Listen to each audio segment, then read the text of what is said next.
You're listening to Braves Country Baseball. Please like and subscribe today. YouTube.com, Armchair Quarterbacks 1. Armchair Quarterbacks Radio. Living in an era of baseball where the impossible is unfolding right before our eyes. Salvador Perez, the 2-2.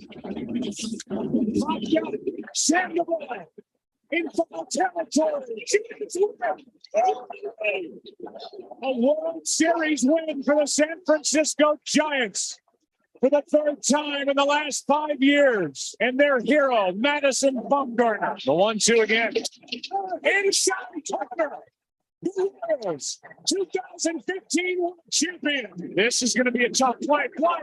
The Cubs. Series. It's over. And the Cubs have finally won it all. But the game right now is at the plate. Fly ball into right field. She is gone.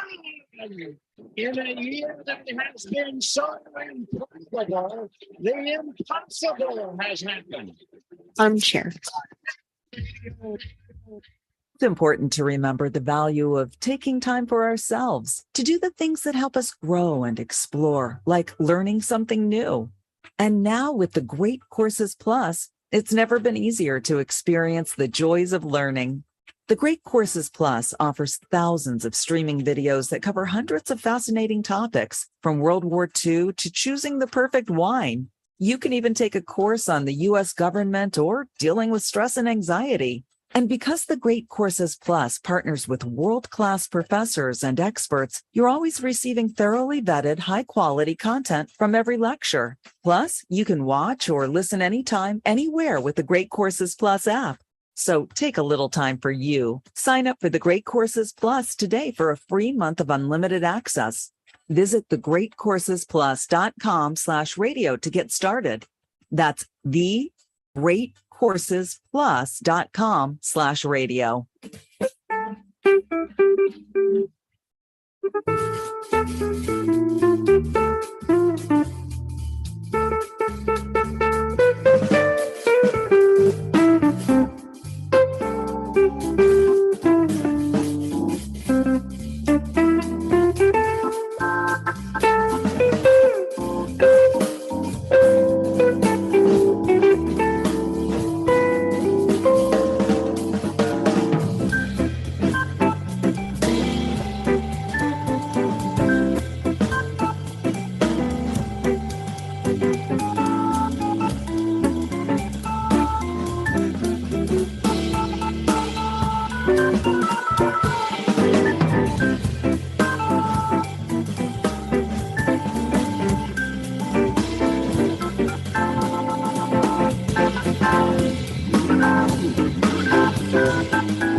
Tom has been a teacher for over 40 years. One day, I think one of the students had asked the question and he didn't remember the answer. And I also noticed that he was letting his class out earlier than they were supposed to let out. I was really starting to worry. Levi and I talked about how it would change our lives, but he was there beside me.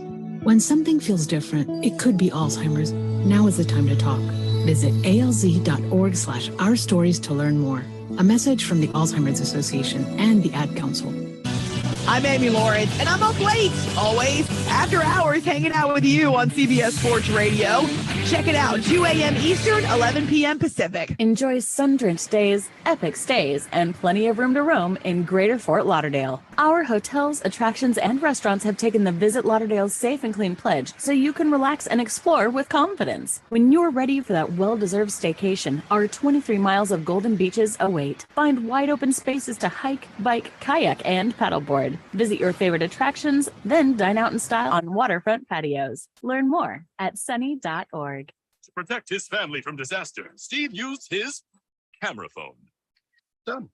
By taking pictures of his important documents, Steve can always have them stored online. Learn more simple disaster prep tips at ready.gov. A message from FEMA and the Ad Council.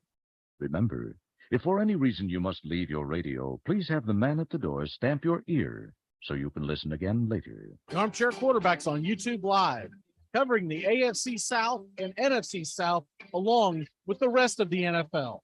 Subscribe and like us today. The first choice for sports talk live from the First Coast.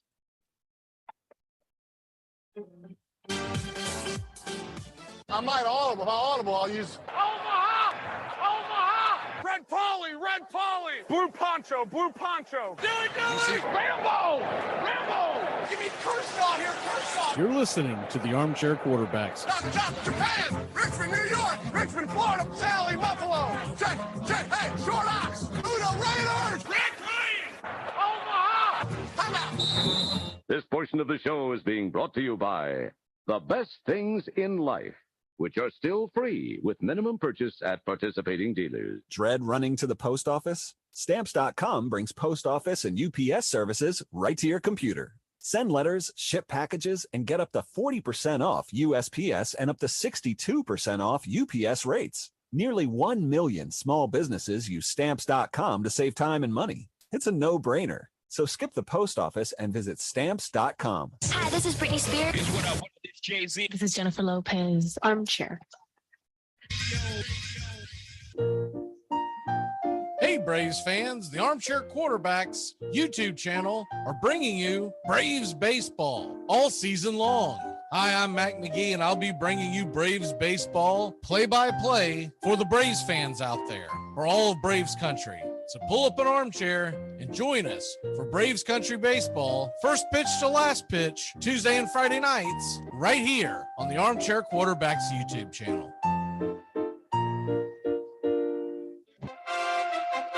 Armchair Quarterback Radio, the gunslingers of sports talk. And here's second-year quarterback Brett Favre out of southern Mississippi by way of the Atlanta Falcons. They are hopeful he can succeed in the NFL.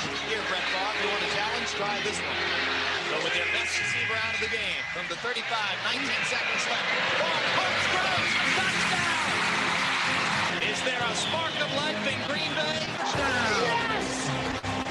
Danny Marino!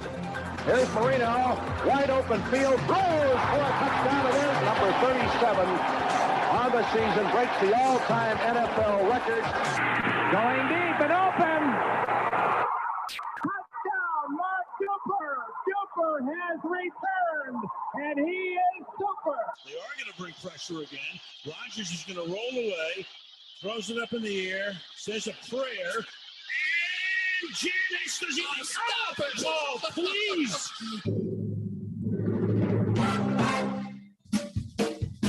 TGIF on the Armchair Quarterbacks. Justin Waller and Mac McGee are back at it 6 p.m. Eastern to 7 p.m. Eastern every Friday evening right here on the Armchair Quarterbacks YouTube channel and your local CBS Sports affiliates. We're talking the NFL, Major League Baseball, and Southern football, so grab you a cold one. It's finally Friday on the Armchair Quarterbacks, 6 p.m. Eastern to 7 p.m. Eastern. Waller and McGee getting you ready for your sports weekend. You're listening to CBS Sports Radio. We are all sports 24 hours a day, 7 days a week. Strong opinions and your phone calls. Expect it here. CBS Sports Radio.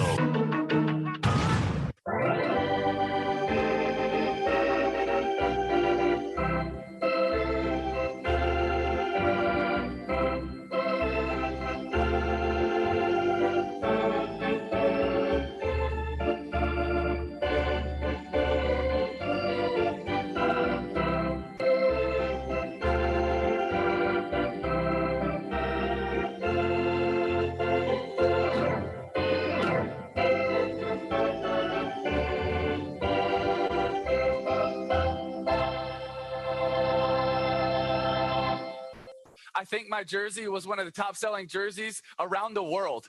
It was like Kobe, LeBron, and then I was right behind them, and I didn't make a dollar from it, but nor did I want to, because I knew going into college what it was all about. I knew going to my dream school where I wanted to go, the passion for it. And if I could support my team, support my college, support my university, that's what it's all about. But now we're changing it from us, from my university, from being an alumni where I care, which makes college football and college sports special, to then, okay, it's not about us, it's not about we, it's just about me. And yes, I know we live in a selfish culture where it's all about us, but we're just adding and piling onto that, where it changes what's special about college football. We turn it into the NFL, where who has the most money, that's where you go. That's why people are more passionate about college sports than they are about NFL. That's why the stadiums are bigger in college than they are in the NFL, because it's about your team, it's about your university, it's about where my family wanted to go. And you're taking that away so that young kids can earn $1. And that's just not where I feel like college football needs to go. Armchair. Hey, Braves fans, the Armchair Quarterbacks YouTube channel are bringing you Braves baseball all season long. Hi, I'm Mac McGee, and I'll be bringing you Braves baseball play-by-play for the Braves fans out there, for all of Braves country. So pull up an armchair and join us for Braves Country Baseball, first pitch to last pitch, Tuesday and Friday nights, right here on the Armchair Quarterbacks YouTube channel.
been a teacher for over 40 years. One day, I think one of the students had asked the question and he didn't remember the answer. And I also noticed that he was letting his class out earlier than they were supposed to let out. I was really starting to worry. Levi and I talked about how it would change our lives, but he was there beside me. When something feels different, it could be Alzheimer's. Now is the time to talk. Visit alz.org/our stories to learn more. A message from the Alzheimer's Association and the Ad Council. I'm Amy Lawrence, and I'm up late, always, after hours, hanging out with you on CBS Sports Radio. Check it out, 2 a.m. Eastern, 11 p.m. Pacific. Enjoy sun-drenched days, epic stays, and plenty of room to roam in Greater Fort Lauderdale. Our hotels, attractions, and restaurants have taken the Visit Lauderdale's Safe and Clean pledge, so you can relax and explore with confidence. When you're ready for that well-deserved staycation, our 23 miles of golden beaches await. Find wide-open spaces to hike, bike, kayak, and paddleboard. Visit your favorite attractions, then dine out in style on waterfront patios. Learn more at sunny.org. To protect his family from disaster, Steve used his camera phone. Done. By taking pictures of his important documents, Steve can always have them stored online. Learn more simple disaster prep tips at ready.gov. A message from FEMA and the Ad Council. Remember, if for any reason you must leave your radio, please have the man at the door stamp your ear so you can listen again later. The Armchair Quarterbacks on YouTube Live, covering the AFC South and NFC South along with the rest of the NFL. Subscribe and like us today. Your first choice for sports talk live from the First Coast.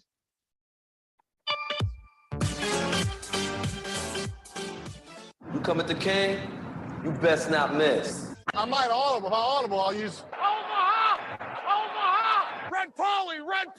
Blue poncho! Dilly! Rambo!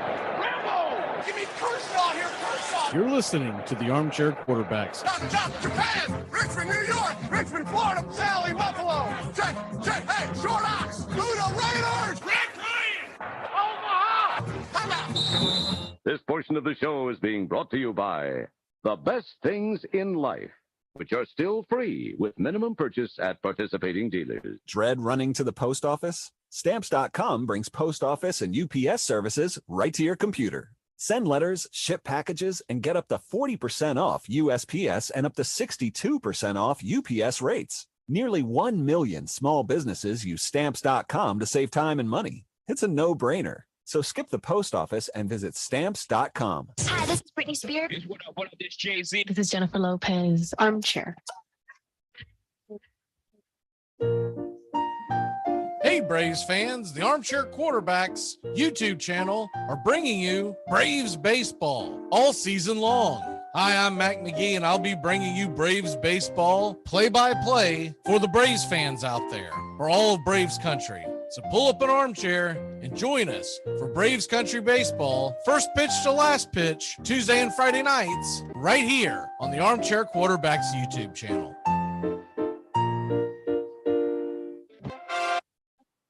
Armchair Quarterback Radio, the gunslingers of sports talk. Here's second-year quarterback Brett Favre out of Southern Mississippi by way of the Atlanta Falcons. They are hopeful he can succeed in the NFL. Here, Brett Favre, you want a challenge? Try this one. So with their best receiver out of the game from the 35, 19 seconds left. Favre pumps, throws, touchdown! Is there a spark of life in Green Bay? Yes! Danny Marino! Here's Marino, wide open field, throws for a touchdown, and there's number 37 on the season, breaks the all-time NFL record. Going deep and open. Touchdown, Mark Duper. Duper has returned, and he is super. They are going to bring pressure again. Rodgers is going to roll away, throws it up in the air, says a prayer. And Janice does not stop it. Please.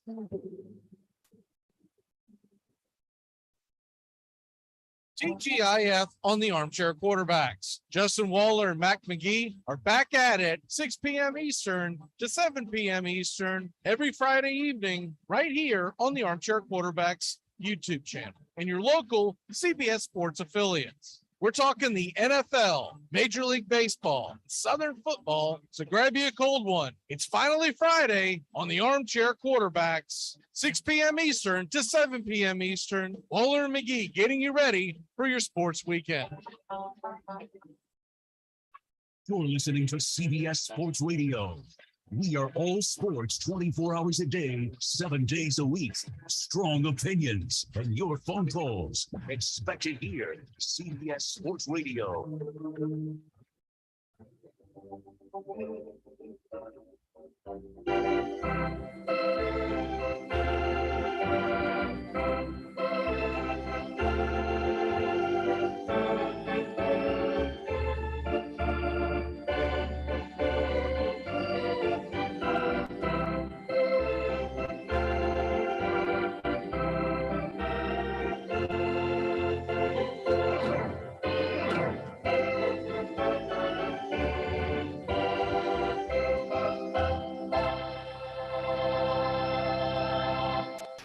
The outlook wasn't brilliant for the Mudville Nine that day. The score stood 4-2 with but one inning more to play. And then when Cooney died at first and Barrows did the same, a pale-like silence fell upon the patrons of the game. A straggling few got up to go in deep despair. The rest clung to hope which springs eternal in the human breast. They thought, if only Casey could but get a whack at that, we'd put up even money now with Casey at the bat. But Flynn proceeded, as did Jimmy Blake. The former was a hoodoo, while the latter was a cake. So upon that stricken multitude, grim melancholy sat, for there seemed but little chance of Casey getting to the bat. But Flynn let drive a single to the wonderment of all, and Blake, the much despised, tore the cover off the ball.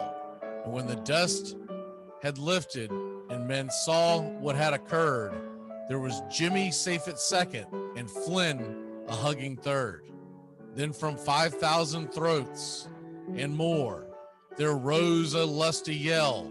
It rumbled through the valley. It rattled in the dell. It pounded on the mountain and recoiled upon the flat. For Casey, mighty Casey, was advancing to the bat. There was ease in Casey's manner as he stepped into his place. There was pride in Casey's bearing, and a smile lit Casey's face. And when responding to the cheers, he lightly doffed his hat. No stranger in the crowd could doubt 'twas Casey at the bat. 10,000 eyes were on him as he rubbed his hands with dirt. 5,000 tongues applauded when he wiped them on his shirt. Then while the writhing pitcher ground the ball into his hip, defiance flashed in Casey's eyes. A sneer curled Casey's lip. And now the leather-covered sphere came hurtling through the air, and Casey stood a-watching it in haughty grandeur there. Close by the sturdy batsman, the ball unheeded sped. That ain't my style, said Casey. Strike one, the umpire said. From the benches black with people, there went up a muffled roar, like the beating of the storm waves on a stern and distant shore. Kill him! Kill the umpire! Shouted someone on the stand, and it's likely they'd have killed him had not Casey raised his hand. With a smile of Christian charity, great Casey's visage shone. He stilled the rising tumult. He bade the game go on. He signaled to the pitcher, and once the dun sphere flew, but Casey still ignored it, and the umpire said strike two. Fraud, cried the maddened thousands, and echo answered fraud. But one scornful look from Casey, and the audience was awed. They saw his face grow stern and cold. They saw his muscles strain, and they knew that Casey wouldn't let that ball go by again. The sneer is gone from Casey's lip. His teeth are clenched in hate. He pounds with cruel violence his bat upon the plate. And now the pitcher holds the ball, and now he lets it go. And now the air is shattered by the force of Casey's blow. Somewhere in the favored land, the sun is shining bright. The band is playing somewhere, and somewhere hearts are light. And somewhere men are laughing, and somewhere children shout. But there is no joy in Mudville. Mighty Casey has struck out.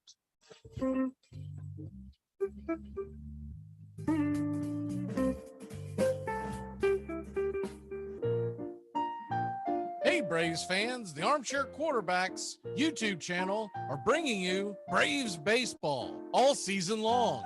Hi, I'm Mac McGee, and I'll be bringing you Braves baseball play-by-play for the Braves fans out there, for all of Braves country. So pull up an armchair and join us for Braves country baseball, first pitch to last pitch, Tuesday and Friday nights, right here on the Armchair Quarterbacks YouTube channel. You're listening to Braves Country Baseball. Please like and subscribe today. YouTube.com, Armchair Quarterbacks 1. There's something kind of about a kid that's never played baseball. If baseball is about caring, about loyalty and rivalry. Mayenga is 0 for 3. Left center field. Grissom on the run. The team of the 90s has its world championship.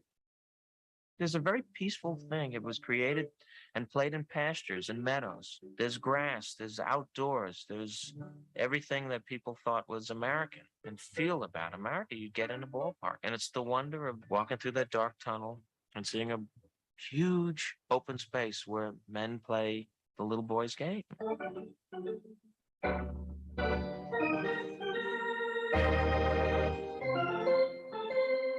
Touch 'em all, Joe. You'll never hit a bigger home run in your life. Lot of room in right center. If he hits one there, we can dance in the streets. The 2-1. Swung line drive left field. One run is in. Here comes Breed. Here's the throw to the plate. He is safe. Braves win. Braves win. Braves win. Braves win. You're in Braves country.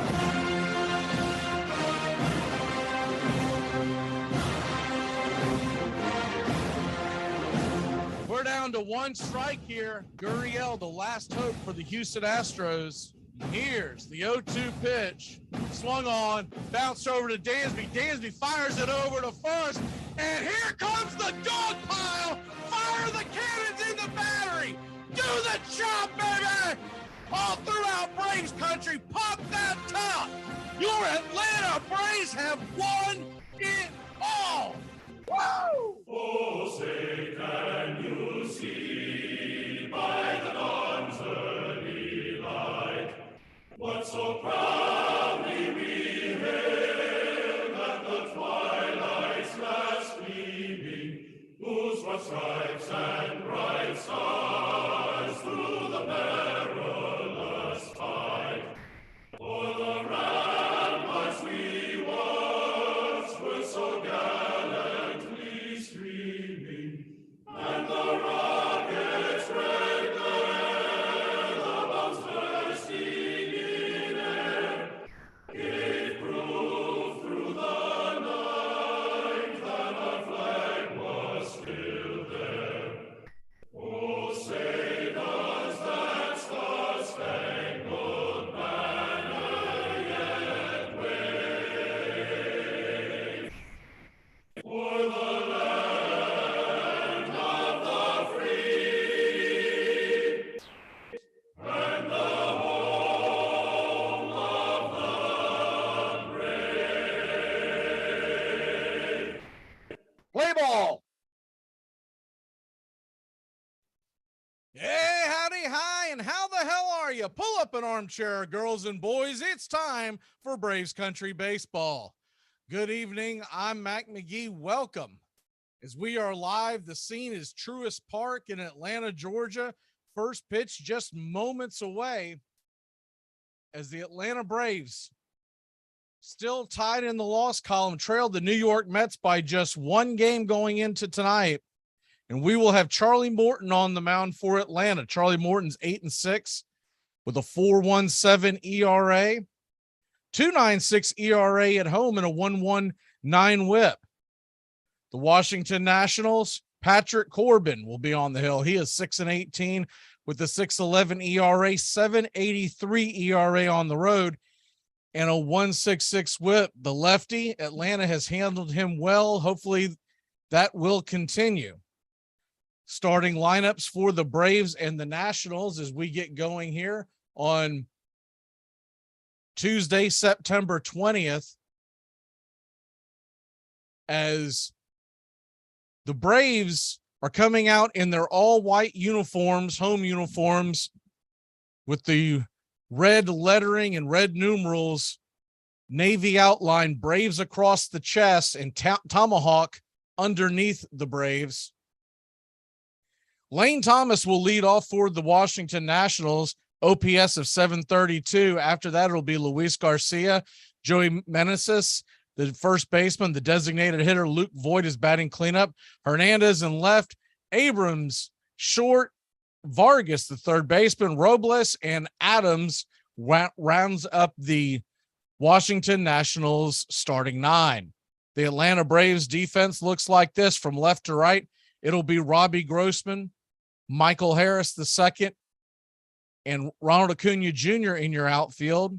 And in the infield, around the horn going third to first, it'll be Austin Riley, Dansby Swanson, Vaughn Grissom, and Matt Olson. Travis d'Arnaud behind the plate, and once again, Charlie Morton is on the mound. The New York Mets are playing the Milwaukee Brewers tonight. We'll keep you abreast of that action. That game is a 7:40 first pitch. The Mets have clinched a playoff spot, so the hope would be that they might be a little bit of a let up. Heck, maybe they're a little hungover, and maybe the Brewers can get a win tonight. Brewers and Mets play tonight, and then they play again tomorrow, 2:00 first pitch. The Braves, Nationals tonight, tomorrow, 12:20 first pitch. So both teams with quick turnarounds. Atlanta will then head to Philly for a 4-game series starting Thursday night. We'll have the Friday night game. More on that in a second. And the Mets are heading out west to take on the Oakland A's. Their first pitch on Friday night is 9:40 Eastern. They have a couple of late starts in the afternoon on Saturday and Sunday. It's time to play ball because it's baseball time in Braves country. The first pitch from Charlie Morton is a fastball, misses wide to Thomas. Outside for a ball, it's 1-0. Lane Thomas batting .253 on the year. The 1-0 pitch is a swing and a miss, fastball outer part of the zone, and it evens up the count at 1-1. Braves nothing, Nationals nothing. We're just getting going here, top of the first inning. Thank you for tuning in to Braves Country Baseball. The 1-1 pitch right there at the knees, fastball, and it's 1-2. Atlanta with some news today on the pitching rotation. If you missed it, we'll get that to you here in 1 second. The 1-2 pitch on the way, outside, curveball misses wide, taken all the way. It's 2-2. Spencer Strider was supposed to start Friday night's game, the game that we are carrying here against the Philadelphia Phillies, as the 2-2 pitch from Charlie delivered, fastball swung on and fouled down the line, leaves up the count again at 2-2. His start will be pushed back a day or two. Now they're citing it's an oblique situation. They just want to give him a couple of extra days of rest. But if you do the math, and I was figuring this out today before the announcement, was going to bring this up, and it's kind of funny that the news broke shortly before we came on air. The 2-2 pitch, curveball wide, it's 3-2. If Spencer Strider were to pitch Friday night and pitch on normal rest, he would pitch again Wednesday in Washington, missing the New York Mets series. The 3-2 pitch from Charlie is fastball, forcing fastball, misses low, and it's a leadoff single for the Washington Nationals. So by pushing him back a day or two,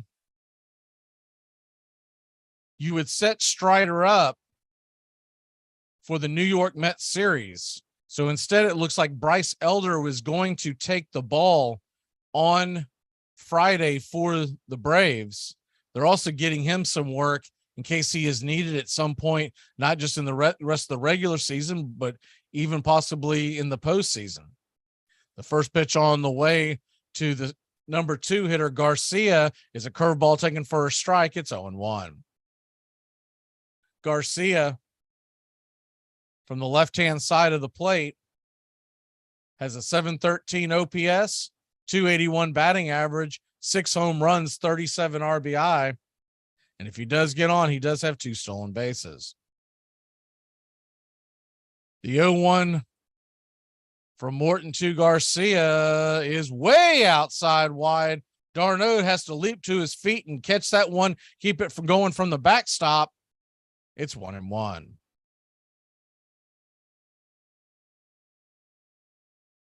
So the only thing that I could say about that, as far as folks that might give pushback on that, is that you're taking Strider out of the Phillies game and you're pushing him back for the Mets. The 1-1 pitch, curveball swung on and popped up.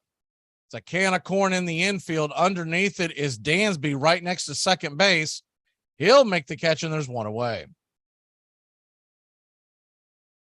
I don't think it's a situation of them taking the Mets lightly, or the Phillies lightly, excuse me, assuming you're just going to win no matter who you roll out there. But you're also needing to set him up, because remember, last postseason, we had some injuries. We ended up having to push some guys into action, and you want these guys to not be on a situation where they're 5-6 weeks removed from their last start.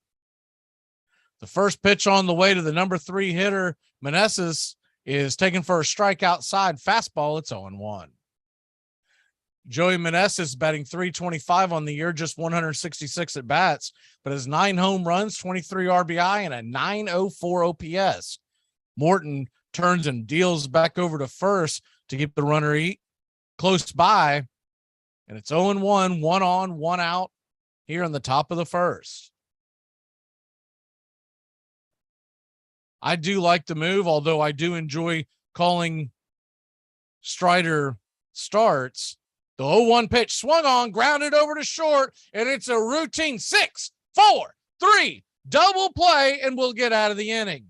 So no harm, no foul on the leadoff walk. We'll head to the bottom of the first. The Braves grab the bats. We'll have the lineups in just a sec. Hey, Braves fans, the Armchair Quarterbacks YouTube channel are bringing you Braves baseball all season long. Hi, I'm Mac McGee, and I'll be bringing you Braves baseball play-by-play. So pull up an armchair and join us for Braves Country Baseball every Friday night, first pitch to last pitch, right here on the Armchair Quarterbacks YouTube channel.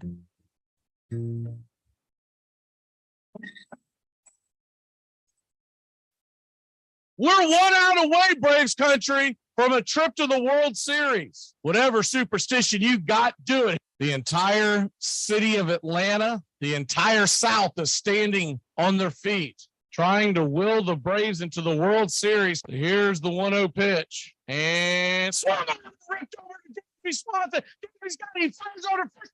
And he shot the trumpets for the chop, for the streets. You're Atlanta.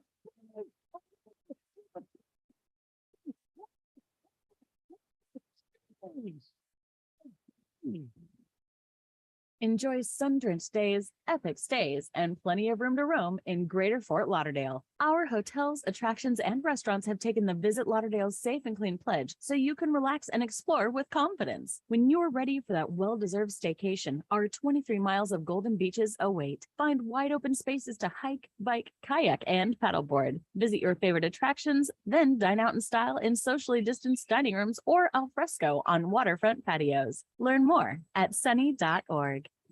The batter has only a few thousandths of a second to decide to hit the ball.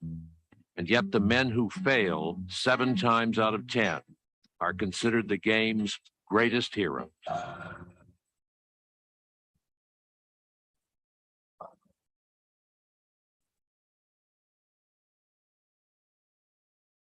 Welcome back to Braves Country Baseball. I'm Mac McGee bringing you the action. The Atlanta Braves will lead off with Ronald Acuna Jr., his 778 OPS, and Acuna steps in against Patrick Corbin. The first pitch is a top shelf fastball taken for a strike. It's 0-1. Ryan Blackney will be behind home plate calling balls and strikes. Corey Blazer down the first base line. John Tupain at second as the 0-1 pitch misses high and inside. It's 1-1. And Marvin Hudson is your third base umpire.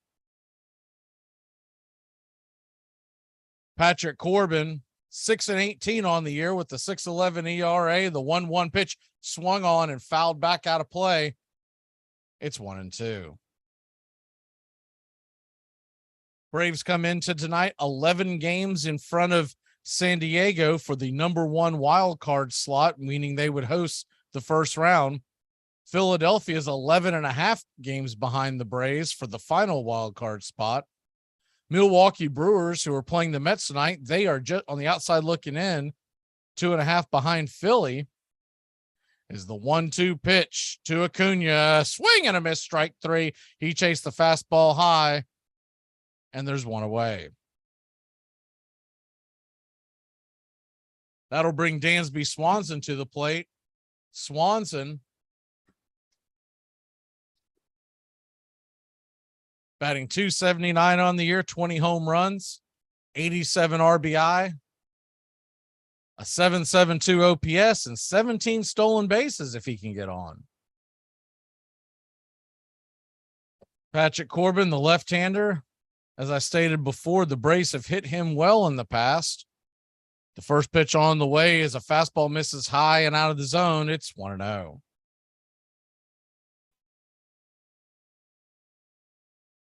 Braves nothing. Nationals nothing. We're just getting going here. Here's the pitch to Dansby, and it misses inside. It's now 2-0. Looked like a sinker that just got away from Corbin. Braves in general hit left-handers pretty well. The 2-0 pitch misses outside, ball 3, 3-0, and the rake is standing on deck. Braves finishing up tonight and tomorrow afternoon, and then they will head out of town on a 7-day road trip. The 3-0 pitch outside, taken all the way with Swanson right there on the corner. It's 3-1. There'll be 4 in Philly, 3 in Washington. All 3 in Washington will be night games. The 3-1 pitch swung on and roasted into left field, down for a single. Swanson will touch first base into a very short turn, and there's one on, one away, with Austin Riley coming to the plate. Austin Riley batting .278 on the year, 37 home runs, 92 RBI, 2 stolen base, and an .898 OPS.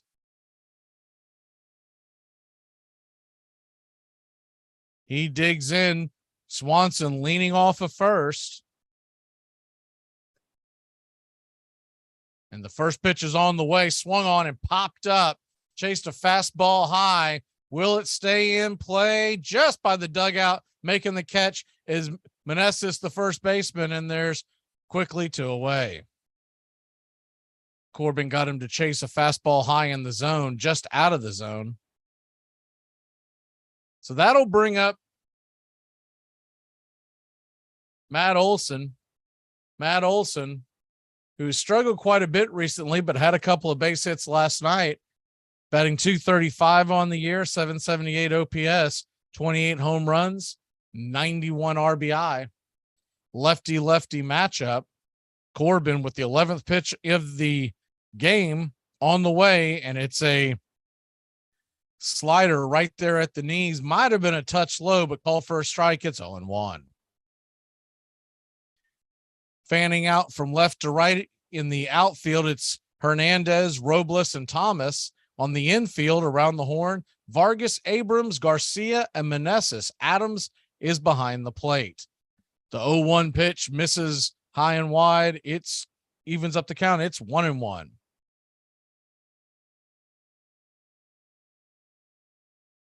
Braves coming down to the final stretch, trying to win that division for the 5th time in a row.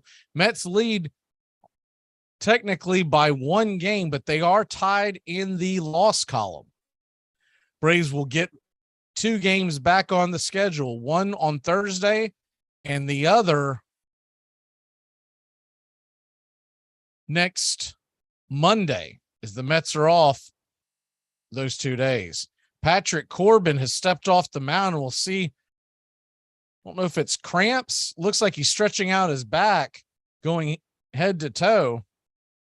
And the trainer's coming out to look at him behind the mound, so we'll see what's going on here. Patrick Corbin signed that monster deal just before the Nationals won the World Series. Nationals still on the hook for that deal for a few more years to come. Corbin stretching out doesn't look like a good sign when you have a starting pitcher of that. Looks like he pulled it when he came through his delivery, evening up the count at 1-1. He started favoring the small of his back, and he is coming out of the game. So they are going to warm someone up. We're going to take a quick break. When we come back, we'll catch you up on the scoreboard and a couple other news and notes. We'll be back here on Braves Country Baseball. Yellow. What delay industries? Way off. Well, yeah, that's the right number, but this isn't an apartment. Yeah. No problem. How did you know who that was? And you want to be my latex cell. Hey, Braves fans, the Armchair Quarterbacks YouTube channel are bringing you Braves baseball all season long. Hi, I'm Mac McGee, and I'll be bringing you Braves baseball play-by-play for the Braves fans out there, for all of Braves country. So pull up an armchair and join us for Braves Country Baseball, first pitch to last pitch, Tuesday and Friday nights, right here on the Armchair Quarterbacks YouTube channel. Get 6 of you miss a play like that. All 6 of you. The ball jumped out of there as soon as we made contact. No, but what you were talking about you being on the field. No. What? You're listening to Braves Country Baseball. Please like and subscribe today. YouTube.com, Armchair Quarterbacks 1. Baseball has nearly all the qualities and the narrative that the country has. It's competitive. It's spirited. It's got the joshing, and it's got the intellectual side, the great students of it. It's also got labor unions and management and gimmicks and promotion and venality, great public fools in baseball and great public heroes and self-serving people and generous people. And it has pride and unity of town and of country, and it'll do for a figure for the American system.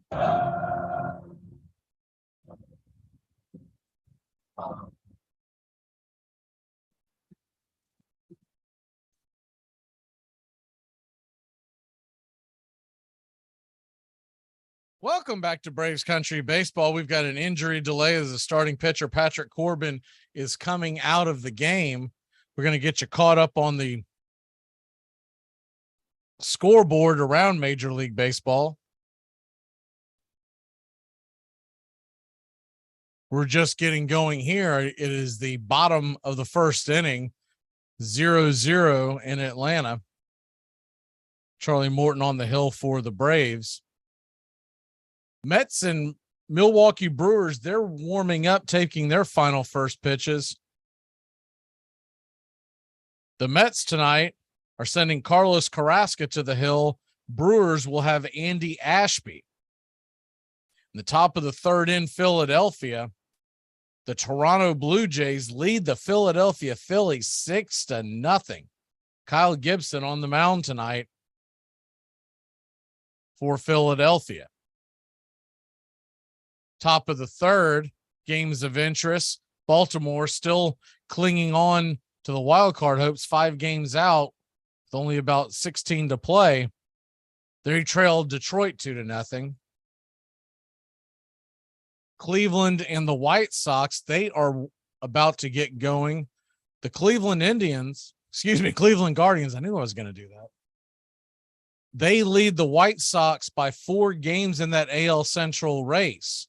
And essentially, if you don't win the AL Central, you're not making the playoffs, because the AL East has and Seattle leading by several games.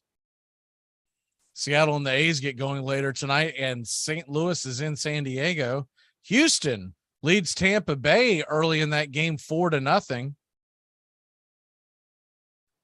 Yankees and Pittsburgh, 0-0. Aaron Judge is 0-1 in that game. Boston 1-0 over Cincinnati. Coming into the game now is Erasmo Ramirez. Ramirez has been a tough customer for the Braves, so not someone the Braves are too excited to see coming out of the pen. He throws a cutter, sinker, curveball, four-seamer, a changeup. Heavily relies on that cutter and sinker. He's doing his final warm-up tosses. We check the scoreboard around. Miami does lead the Cubs 1-0. That game is in the 4th. All the other games start later on tonight. In the American League wild card, Toronto leads that wild card by 1 game over for the top spot over the Tampa Bay Rays. The Rays lead Seattle by a half game. Baltimore's on the outside looking in, 5 games back. So down the stretch, it's really coming down to Toronto, Tampa Bay, and Seattle, more of a positioning. And the Phillies are getting Zach Wheeler back, and he is expected to actually pitch tomorrow, so the Braves will miss Zach Wheeler. No complaints here. He's usually very tough on Atlanta. Looks like Ramirez is finished warming up, and Erasmo Ramirez will step in. Ramirez, a right-hander, stands about 6 feet, 215, 32 years old. The first pitch from Ramirez is high and out of the zone. It's 2-1. Ramirez inherits the runner at the plate, and 1 on, but both runners, both at the plate and on base, would be charged to the starting pitcher, Corbin. The 2-1 pitch, swing and a miss. Missed at the top of the zone, cutter, and it's 2-2.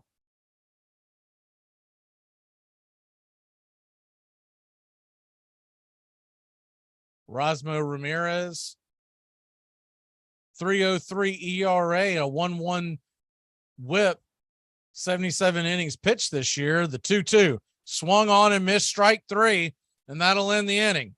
So after the injury, Erasmo Ramirez comes in and takes care of Olsen. We'll head to the top of the 2nd. It's tied in Atlanta.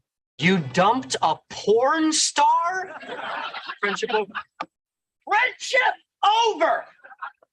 We live in a world now that welcomes and nurtures the screwball in all of us. Hey, it's a new decade, people. Time to get a little nutty. Treat yourself to Screwball Peanut Butter Whiskey, a smooth flavor that combines 2 of America's favorites, peanut butter and American whiskey. So no more social awkwardness. Time to embrace who you truly are. Get out there and make friends. And be sure it starts with Screwball Peanut Butter Whiskey. It's available nearly everywhere. Learn more at screwballwhiskey.com. Invidium Spirits. Please enjoy responsibly. Hey, baseball fans, the Armchair Quarterbacks YouTube channel is going to bring you the baseball game of the week on Thursday nights. Tones Areola and Mac McGee bringing you the action, the biggest game of the week in all of Major League Baseball. That's Thursday nights this baseball season, the MLB game of the week, right here on the Armchair Quarterbacks YouTube channel. 1786. A fine day. Play ball in the campus, but am beaten. for I miss catching and striking the ball. Princeton College. Children have hit balls with bats as long as there have been children. But baseball's most direct ancestors were two British games. Rounders, a children's sport brought to New England by the earliest colonists, and cricket, a stately pastime divided into innings and supervised by umpires. By the time of the American Revolution, there were many variations. Boys played one version or another in schoolyards and village greens and on college campuses.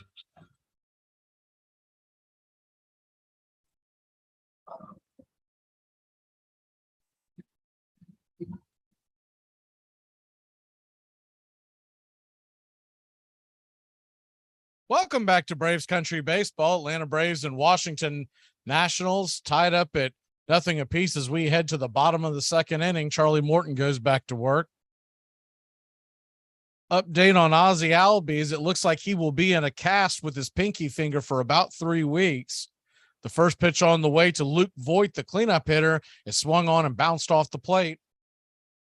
It's 0-1. If you missed that over the weekend, Ozzie Albies, his second game back from the IL, fractured his pinky finger with a headfirst slide into second base, stretching into a double. Banged it on the bag. It was just a freak accident. The 0-1 pitch, curveball misses wide, and it's 1-1. So the hope is Ozzie Albies could be back in the Braves lineup if everything went perfectly by the second round of the playoffs. The 1-1 pitch, curveball misses, and it's 2-1, making that first round bye even more important for Atlanta. Of course, Vaughn Grissom will take the second base duties back over. He is batting ninth tonight.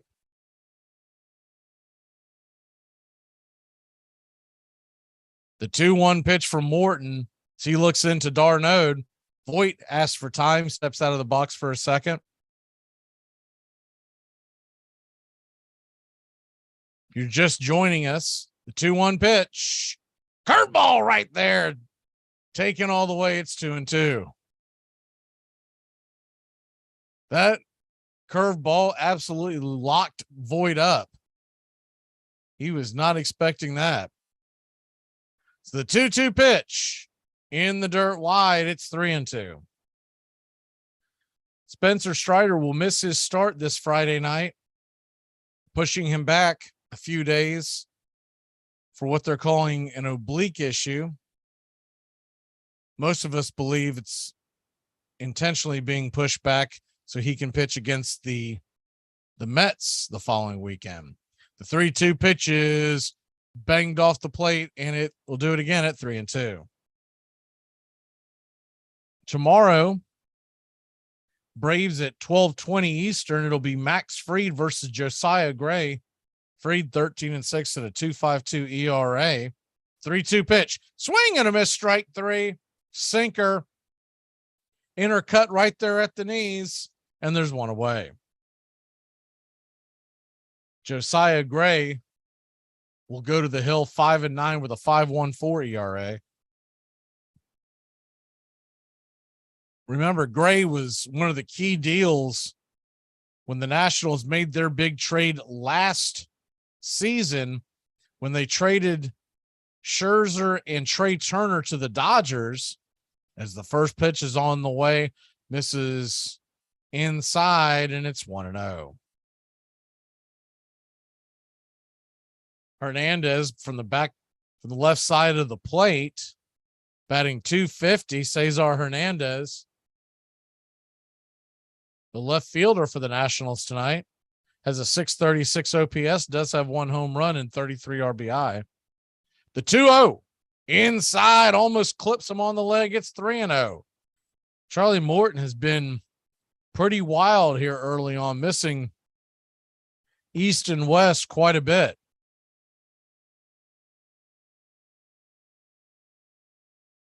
The 3-0 pitch from Charlie. Right there, fastball over the dish. It's 3-1.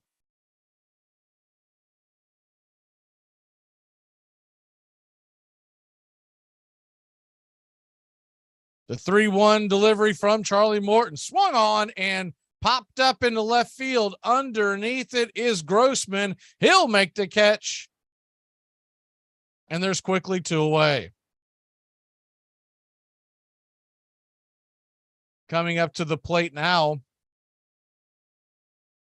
it's Abrams, the shortstop. CJ Abrams, batting .232, 2 home runs, 19 RBI. Left-handed shortstop. Digs in, and the first pitch is swung on and missed. It's 0-1. Abrams, tall, lanky, 6'2". They have him listed at 185. I would be seriously shocked if that was actually true.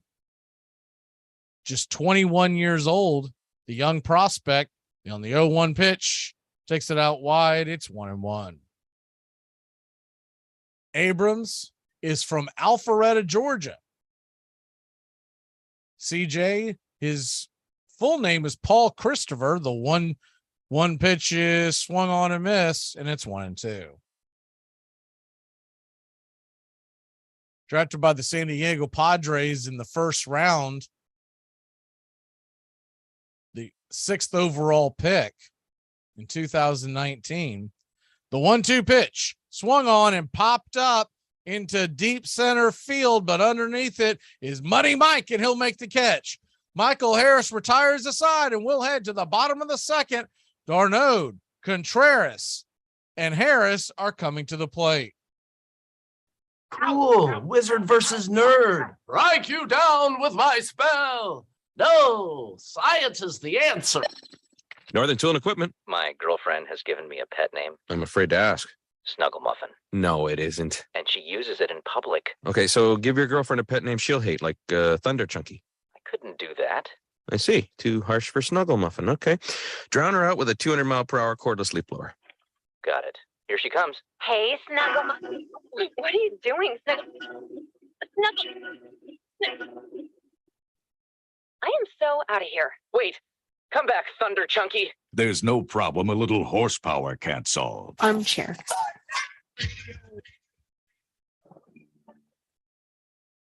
Hey, baseball fans, the Armchair Quarterbacks YouTube channel is going to bring you the baseball game of the week on Thursday nights. Tones Areola and Mac McGee bringing you the action, the biggest game of the week in all of Major League Baseball. That's Thursday nights. This baseball season, the MLB game of the week, right here on the Armchair Quarterbacks YouTube channel. In 1866, at Vassar College, a group of freshmen, with the support of a female physician who thought exercise for women essential to good health, formed the Laurel and Abenakis Baseball Club. Other colleges soon followed suit. They did not play for long. One day, a student, while running between bases, fell with an injured leg. We attended her to the infirmary with the foreboding that this accident would end our play of baseball. The teams were soon forced to disband. The game was considered far too violent for young ladies to play.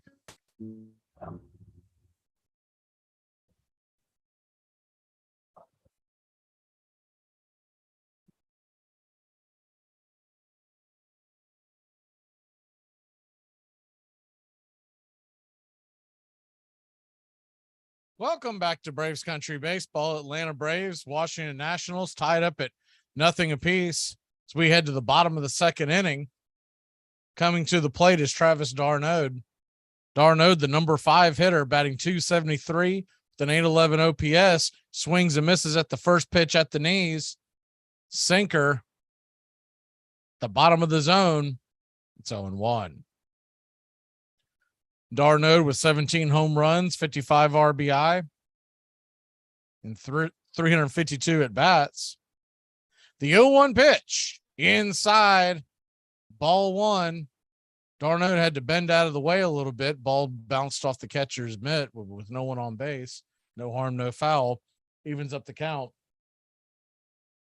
The New York Mets are threatening already in Milwaukee. They've got the bases loaded. Keep you up to date on that. The 1-1 pitch misses wide and outside the zone. It's 2-1.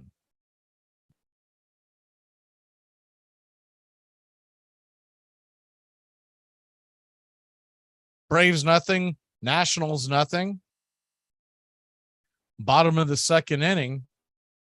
The Atlanta Braves, as the 2-1 pitch misses down below the zone, it's 3-1, are expecting to break the 3 million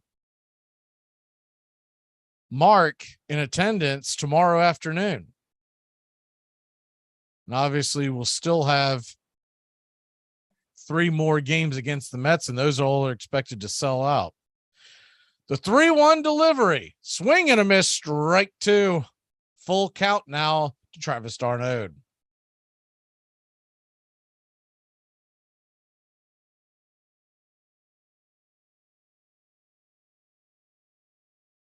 Rosmo Ramirez looks in. The 3-2 on the way, swung on and hit hard on the ground, but right at the second baseman.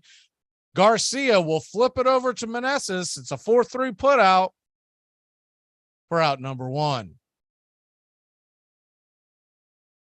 Brewers did get out of that mess, not giving up a run, so it's still scoreless in Milwaukee. Braves hoping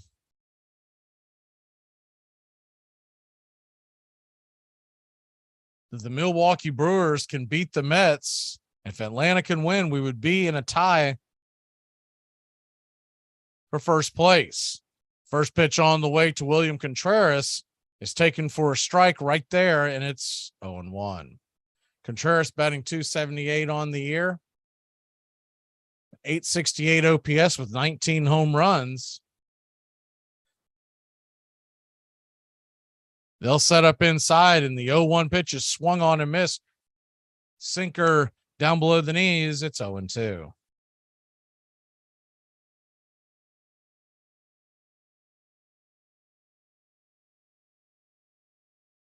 Rosmo Ramirez, if you're just joining us, came into the game after the starter, Patrick Corbin, looked like he had a lower back strain that chased him out of the game. The 0-2 pitch is swung on and hit hard towards center field, but right at Victor Robles. He'll make the catch.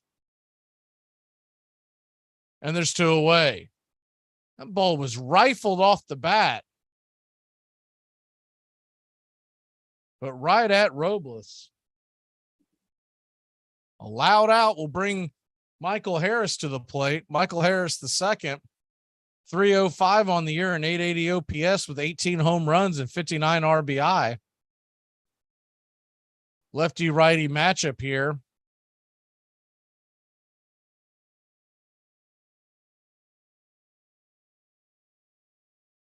Harris gets set for the first pitch and it misses outside wide. It's 1-0.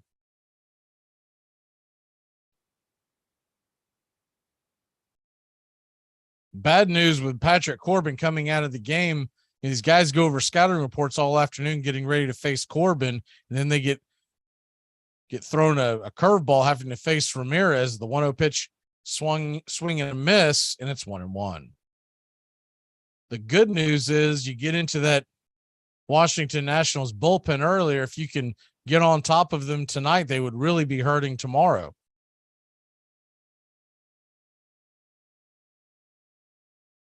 Braves nothing, Nationals nothing. A 1-1 count to Harris. As Adams sits up wide and it swung on and bounced off the plate, but foul towards the first base side. It's 1-2. New York Mets clinched a playoff spot for the first time since 2016 last night. The Mets, along with the Braves, have their eyes on a much bigger prize, the National League East crown. It would afford you a first round bye. The 1-2 pitch in the dirt. Good take by Michael, and it's 2-2.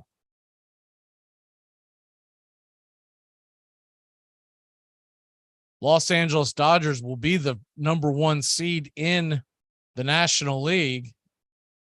and the Astros will be the number 1 seed in the American League. National League East champion will be the 2 seed. The AL East champion will be the 2 seed. The 2-2 pitch on the way to Harris. Swing and a miss. Chase one out of the zone. He went fishing, and that'll end the inning. So 3 up, 3 down. Ramirez has come in and put down the first 4 he's faced. We'll head to the top of the 3rd. It's scoreless in Atlanta. I might audible. If I audible, I'll use Omaha! Omaha! Red Polly! Red Polly! Blue Poncho! Blue Poncho! Do it! Rambo! Rambo! Give me Kershaw here, Kershaw! You're listening to the Armchair Quarterbacks on CBS Sports Radio.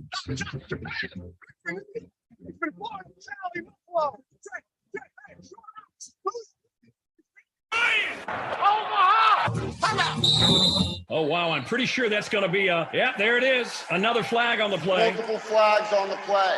Holding. Offense number 97. That penalty was declined. Touchdown. After the play, unsportsmanlike conduct. Offense number 22. Penalty will be applied to the kickoff. This is going to be one of the strangest calls. That son of a... You playing against Dick this week? Yeah. Could be worse, man. When I played against him, he ejected all my players. Armchair.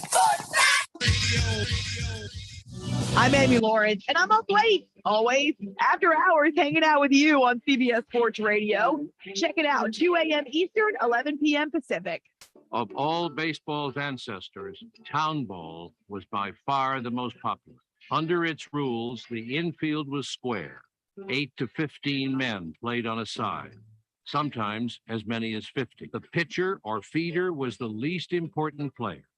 It was his job to lob the ball to the striker, who could wait and wait for the pitch he wanted. The runner was out if the ball was caught on the fly, or if he was soaked, hit with the ball while running between bases.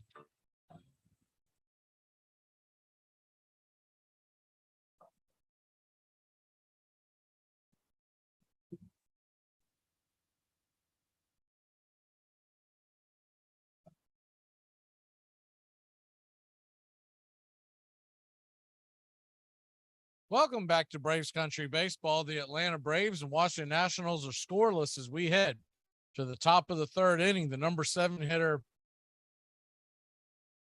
third baseman, left from the left-hand side of the plate for the Washington Nationals, Vargas, takes the first pitch strike at the knees, and it's 0-1.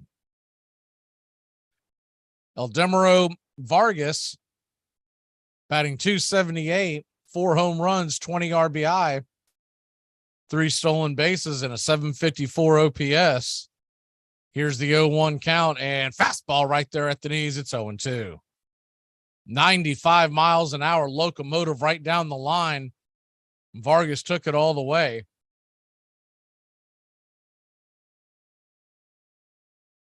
The 0-2 pitch from Morton. Curveball, swing and a miss, strike 3. And there's one away. Charlie Morton looks to have a little better control this inning.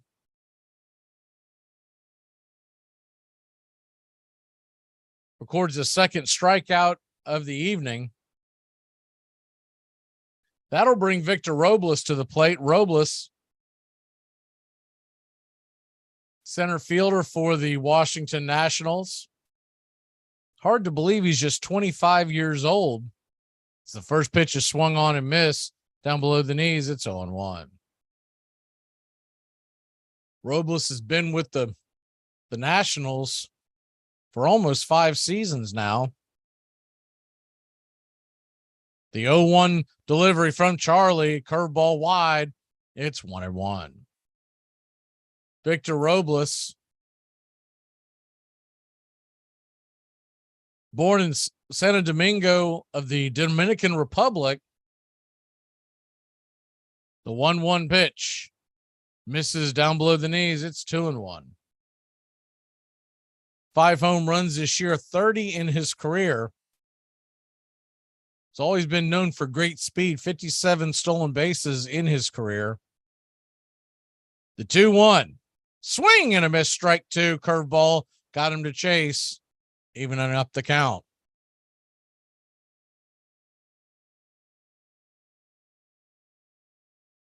Braves nothing, Nationals nothing. Braves country baseball on a Tuesday night in September. The 2-2 pitch. Curveball misses outside. Good take by Robles as that one just missed the plate, evening up, running the count full to 3-2. Standing on deck is the number 9 hitter, the catcher, Adams. The 3-2 pitch swung on and hit hard into left field. It'll get down for a single. Robbie Grossman cuts it off before it gets to the wall. Robles has to slam on the brakes, and he'll have to settle for a 1-out single as the Nationals get things going here in the top of the third.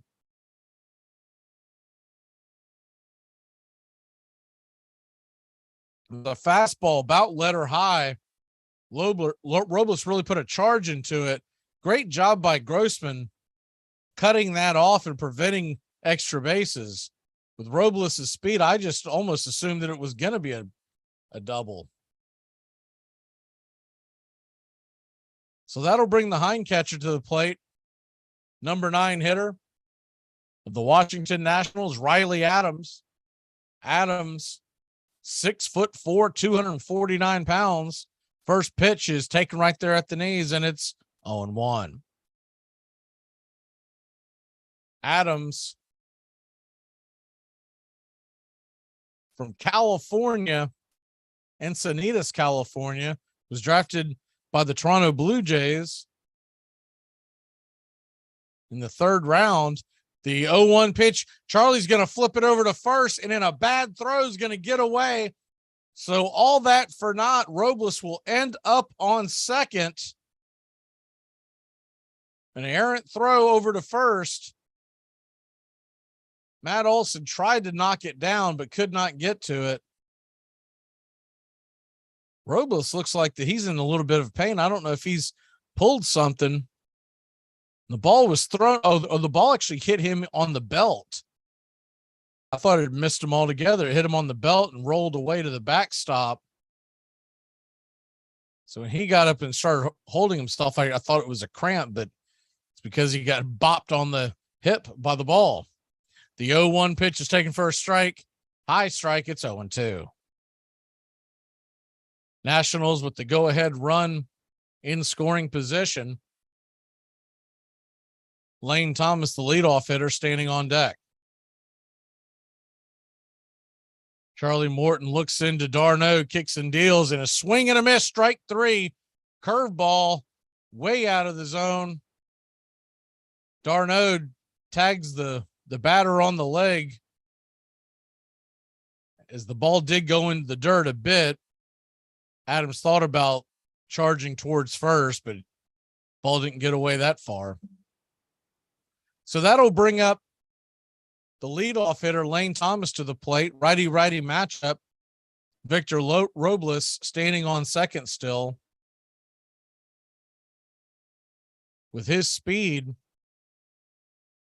anything that gets to the down in the outfield would be a run. First pitch on the way is a curveball right there at the knees. Good pitch by Charlie, and it's 0-1.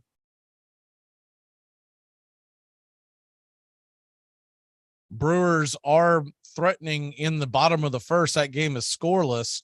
They have a runner on second and 2 away. Charlie looks into d'Arnaud on the 0-1 pitch. Swung on and banged off the plate for a foul. It's 0-2. He's gone curveball to open up the at bat. Standing on deck is the left-hander Garcia.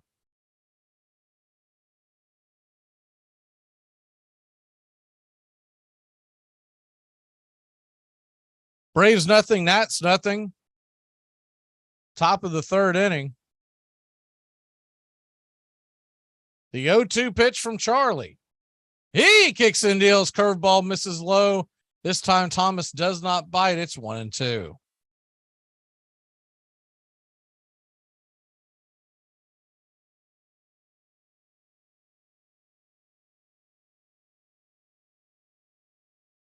Braves won game 1 of the 3-game set last night, trying to ensure a series win this evening. The 1-2 pitch swung on and hit hard, foul down the third base line, but plenty foul. And it's 1-2. So you got a 1-2 count to the leadoff hitter, Thomas, who walked his first time up. 2 away. Victor Robles, the speedy center fielder, standing on second. Charlie Morton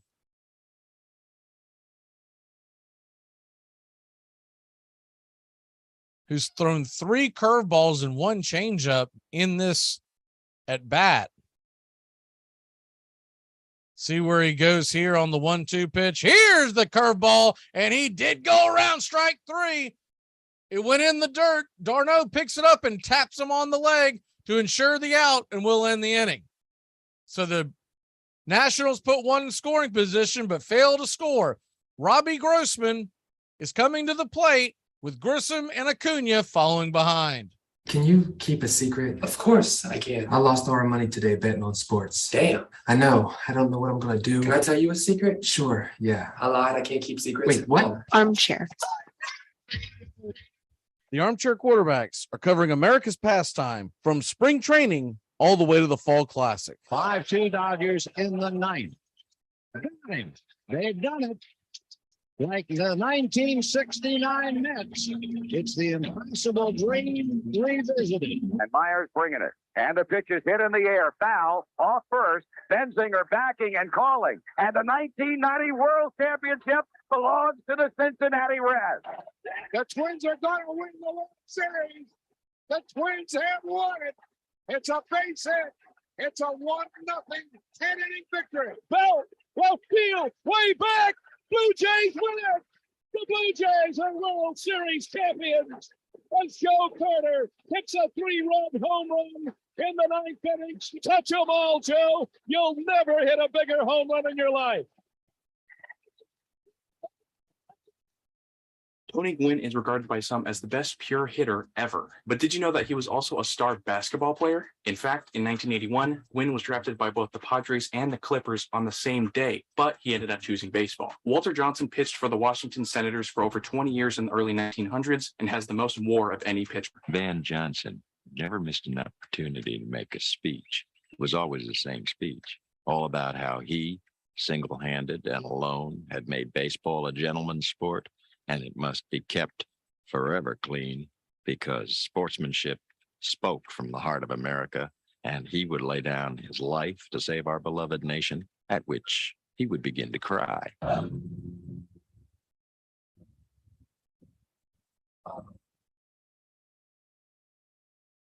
Welcome back to Braves Country Baseball. Braves and Nationals tied at 0 apiece. The bottom of the 3rd starts with the first pitch outside for a ball to Robbie Grossman from the left side of the plate. It's 1-0.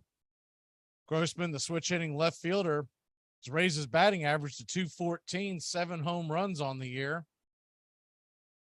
The 1-0 pitch to Grossman is inside. Cutter misses way inside. It's 2-0. Remember, Grossman was barely over the Mendoza line when he came to Atlanta with 2 home runs. Has hit 5 bombs since coming over in the deal. 23 home runs just a year ago. The 2-0 pitch to Grossman. On the way, swung on and hit high, but not very deep. Playable. Underneath it is Robles, a few feet in front of the warning track, and there's 1 away. Robbie Grossman gave that a ride, but looked like he was just a tad late on it.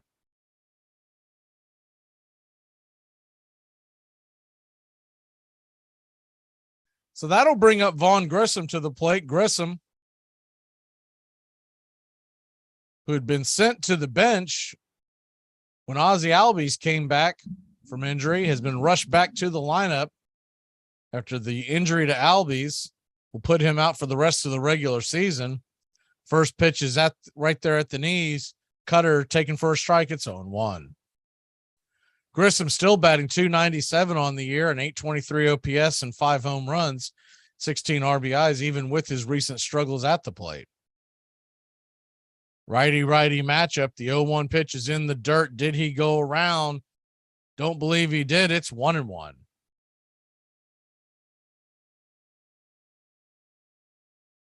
New York Mets and Milwaukee Brewers will be keeping you updated on that all night. They are heading to the bottom of the second inning. It's scoreless in Milwaukee. The 1-1 pitch from Ramirez, swing and hit hard over to shortstop. Abrams has it and throws an absolute pistol over to first. First base umpire Corey Blazer says he is off the bag. So it'll be an infield single. Have to take a second look at that. It was a phenomenal play by Abrams just to get the ball over there. It does look like that, yes, he did pull him off the bag. Now, Adams eventually got his foot back to the bag, but by the time he had, Grissom had stepped on first. So Adams wants them to take a look at this, but he is definitely off the bag. So they are going to take a look at it, but you can tell by looking at the replay that his foot came off the bag as he stretched for the throw up the line. And by the time he got his foot back to first base, as they're showing in an instant replay right now, Grissom had it beat by about we'll say half step or so. So it should be a pretty easy appeal. He's definitely safe. Now we'll just hope that folks in New York see that. Regardless, a phenomenal athletic play by Abrams. And I believe we've got a call here, and I would think, and he is safe. So their challenge has been burned.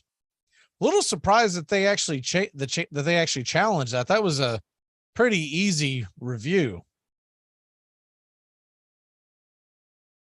So 1 on and 1 away, an infield single for Vaughn Grissom. Maybe that'll get him going. It was a hard hit ball and almost a phenomenal play by Abrams.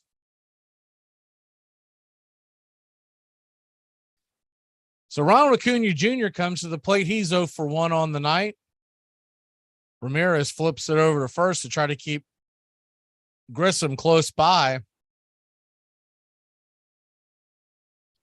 Braves nothing, Nationals nothing, bottom of the third, game 2 of a 3-game series that will conclude tomorrow afternoon.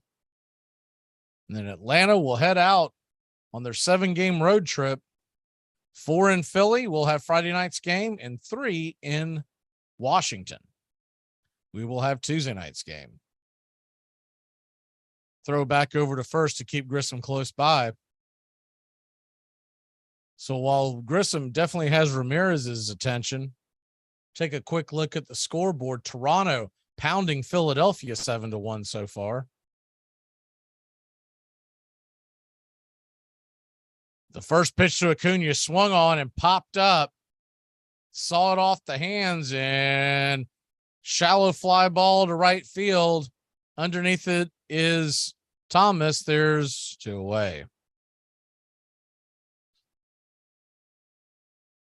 So 1 on and 2 away for Dansby Swanson. Dansby Swanson,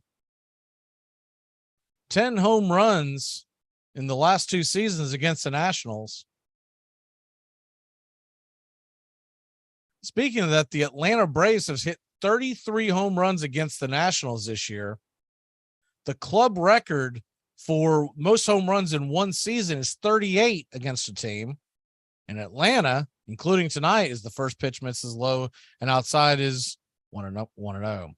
Including tonight's game, the Braves will have tonight's game in 4 more contests versus National Club to possibly break that record. The 1-0 pitch to Swanson as Ramirez looks back at first. He delivers and sinker. Home plate umpire Ryan Blackney calls that high I don't know about that one, but we'll take it. It's 2-0. Looking at the pitch track, it looked like he got him right there in the top shelf underneath the hands for a strike. But a 2-0 pitch to Swanson with Riley on deck and a runner on. Here's the pitch. That one is called for a strike. It's 2-1.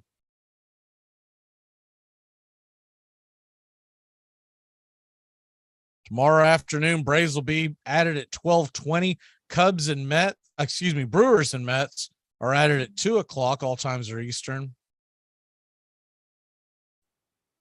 It's a good time to take an extended lunch. The 2-1 pitch. On the way, swung on and fouled down the right field line. Evens up the count at 2-2.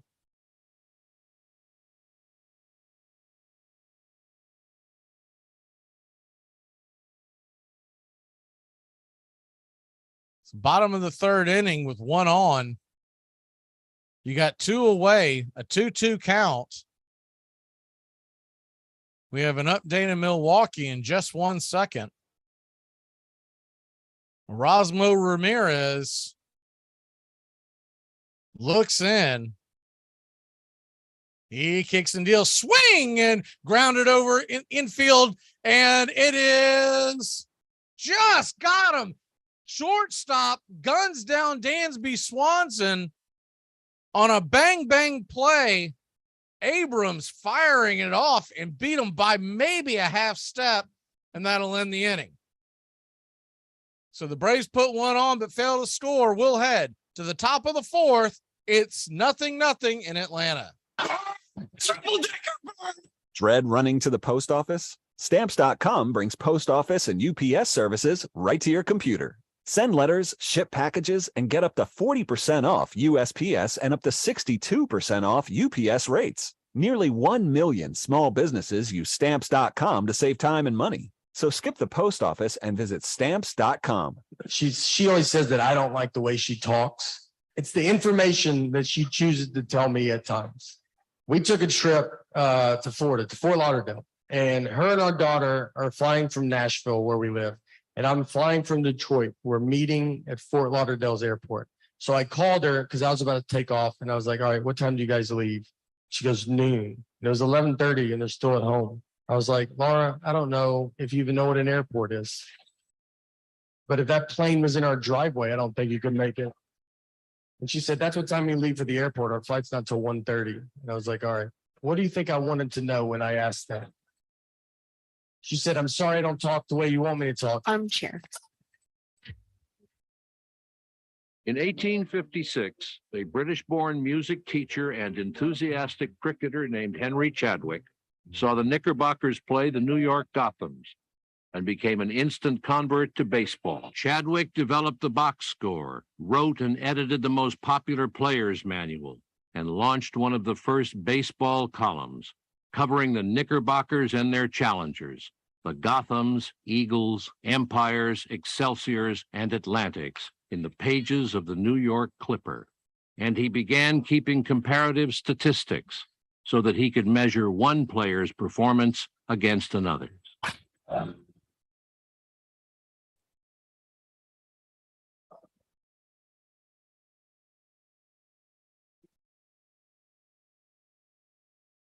Welcome back to Braves Country Baseball. The Atlanta Braves and Nationals are tied up. Heading to the top of the fourth inning, it's 0-0. The first pitch from Morton to Garcia is outside for a ball. It's 1-0. Milwaukee has taken an early 1-0 lead in the bottom of the second against the New York Mets. The 1-0 pitch misses wide again. It's 2-0. Braves tied with the Mets in the loss column, behind them by 1 game. From the virtue of the Mets playing 2 extra ball games. The 2-0 pitch. Fastball right there at the knees. For a strike, it's 2-1. Luis Garcia popped out in the first inning.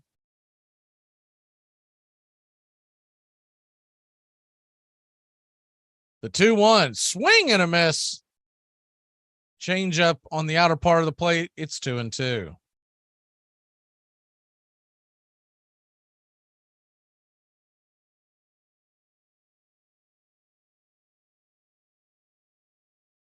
Two pitch on the way. And swing and a miss. Curveball got him. Strike 3. And there's one away. Garcia chased that curveball out of the strike zone. Another update in Milwaukee. The Brewers lead the Mets now 2-0 in the bottom of the second. Braves becoming big Milwaukee Brewers fans these next couple of games. And then we'll switch our fandom out to Oakland as the Mets head to the Athletics.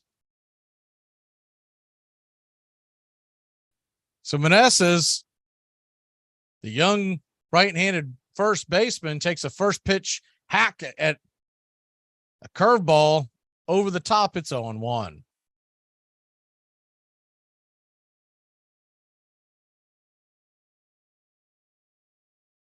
You're wondering how it sets up with the Mets rotation going into next weekend. The 0-1 pitch swung on and hit down the line foul. It's 0-2.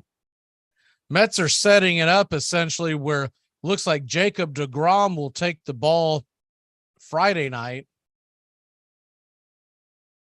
and Max Scherzer Saturday night. And they could go a number of different ways on Sunday.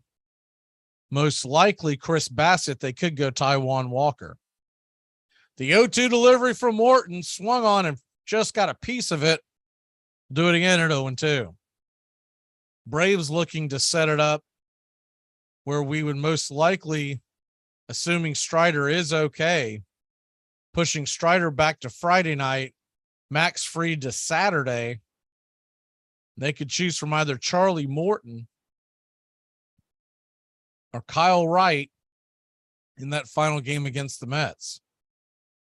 The 0-2 pitch, swing and hit hard to the shortstop. Dansby Swanson has it, rifles it off his knees across the diamond, and he'll make the play. A 6-3 put out, off balance, gunning down the runner, and there's 2 away. That is a Gold Glove type play by Lieutenant Dan. Meneses is not the fastest of runners, but he's not exactly a catcher either. He was busting it down the line. Dansby with an incredible play. And there's 2 away.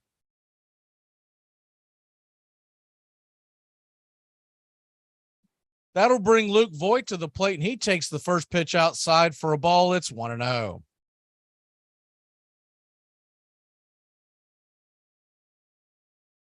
Ron Washington bobblehead night in the stadium. The 1-0 pitch swung on and hit high, and giving chase is Matt Olson. He almost makes an incredible grab over the head. Deep in the right field corner, bounced off the net, came back to his head, and Olson, who clearly did not make the catch, but he was trying to show it to the umpire jokingly, like, hey, I got it. It's just a loud strike, and it's 1-1. That wry grin that Olson has. He would have made that play. That would have been one for the ages, have 2 plays like that in 1 inning. So Luke Voit now a 1-1 count. Charlie Morton about to deliver the 57th pitch of the evening. On the way, fastball right there at the knees, called for a strike, and it's 1-2. Voit, who you can tell has not been happy from the jump tonight at the home plate umpire, has been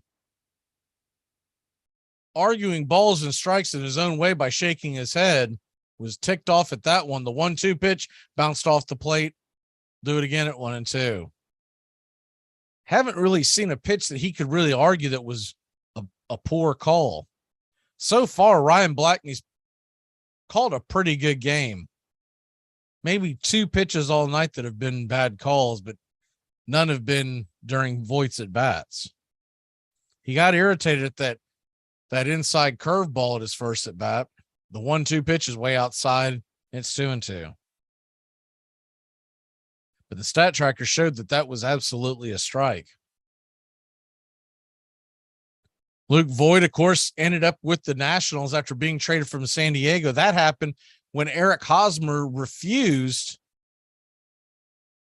to be traded to Washington in the Juan Soto deal, as Hosmer had a clause in his contract. The 2-2 pitch swung on and bounced foul over towards the dugout. We'll do it again at 2-2. Braves nothing, Nationals nothing, top of the 4th inning.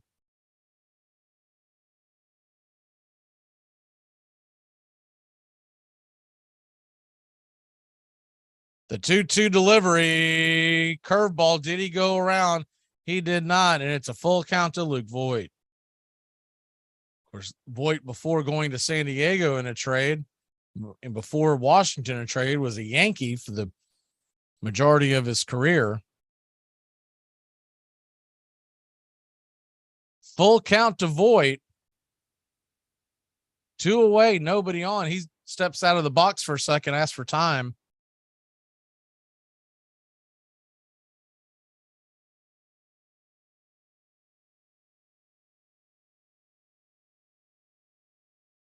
The 3-2 pitch from Charlie Morton.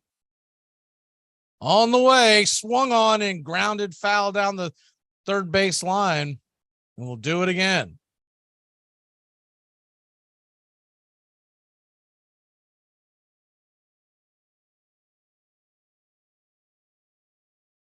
Atlanta will have the heart of the order coming up in the bottom of the 4th inning when they grab the bats.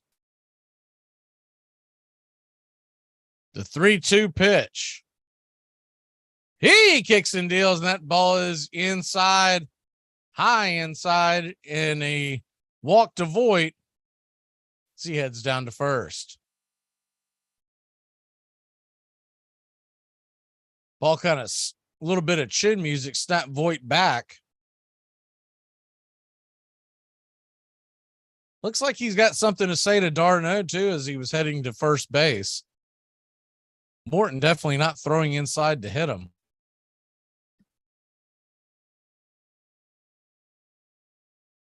So Luke Voigt heads down to first with 2 away. And that'll bring the number 5 hitter Hernandez to the plate. And the first pitch is a fastball, misses inside. It's 1-0. Milwaukee has now jumped out to a 3-0 lead. That game is in the bottom of the 2nd as they are still putting Cookie Carrasco through the ringer. Brewers still at bat. The 1-0 pitch. Curveball misses outside. It's 2-0. Charlie Morton's just kind of been sporadically all over the place tonight.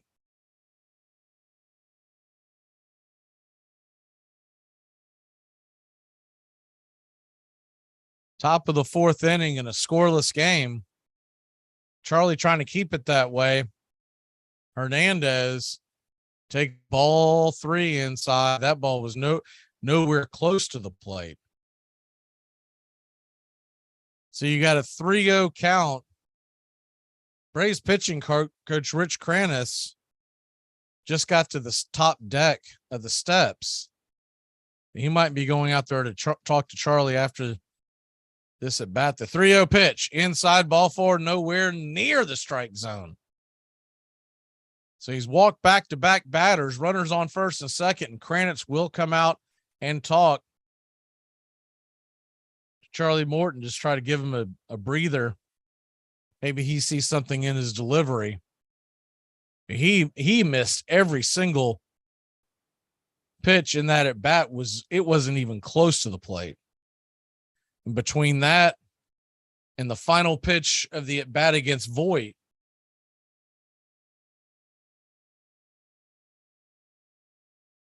that's 5 consecutive pitches that have been nowhere near the plate.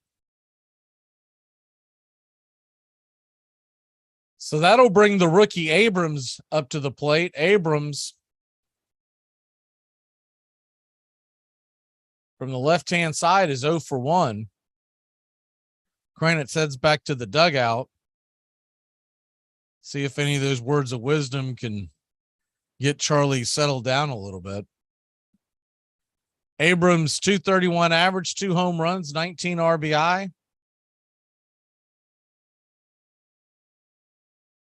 The first pitch on the way is a curveball right there at the knees, and it's 0-1.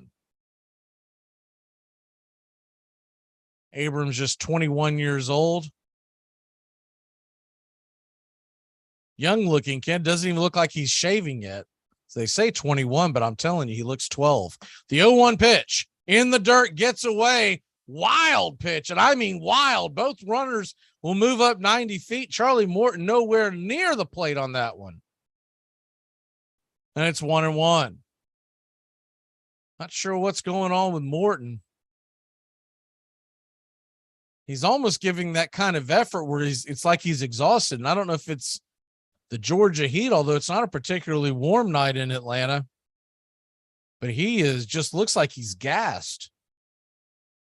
Just 69 pitches into the outing, top of the 4th inning. Runners now on second and third. 2 away. The 1-1 pitch. Fastball misses high and out of the zone. It's 2-1.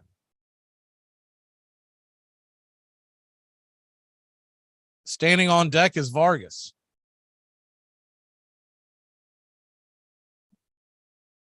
Big pitch here.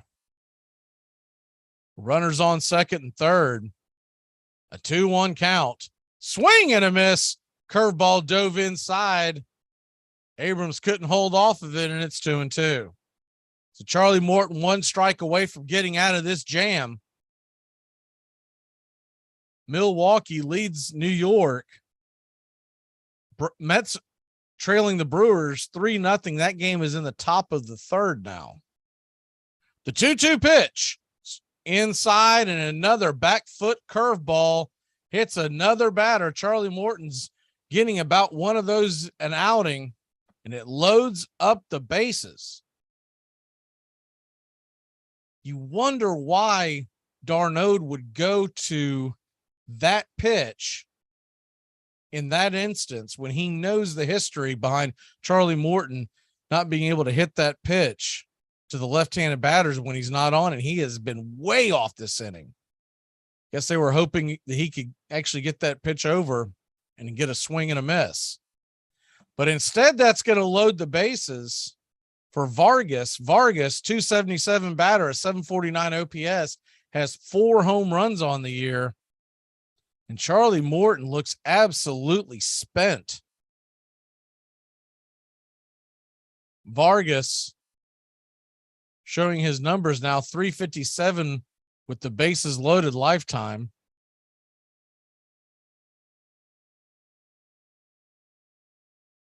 Charlie Morton trying to summons any kind of oomph that he's got. And the first pitch is a curveball outside for a ball. It's 1-0. That is one of those pitches that I think if he's around the plate all inning, he probably gets the call, but he's been so wild. He did not get the benefit of the doubt on that one. Just missed the edge. So a 1-0 pitch, curveball high, and that one did get called for a strike. And Vargas was very animated coming out of the batter's box. It's 1-1. He kind of leaned back like a, whoa, what are you doing to me? Shaking his head, getting back in. 1-1 pitch. Swing and a miss, strike 2. Curveball chased it off the edge. And Charlie Morton is 1 strike away from getting out of this inning. Now we can only hope they don't dial up anything inside. He's been so wild this inning. Last thing you need is a freebie. The 1-2 pitch. Swung on and missed, strike 3. Yak him, sit him down, and that'll end the inning. So with 2 outs, we get into a heck of a jam, and Charlie Morton wills his way through it.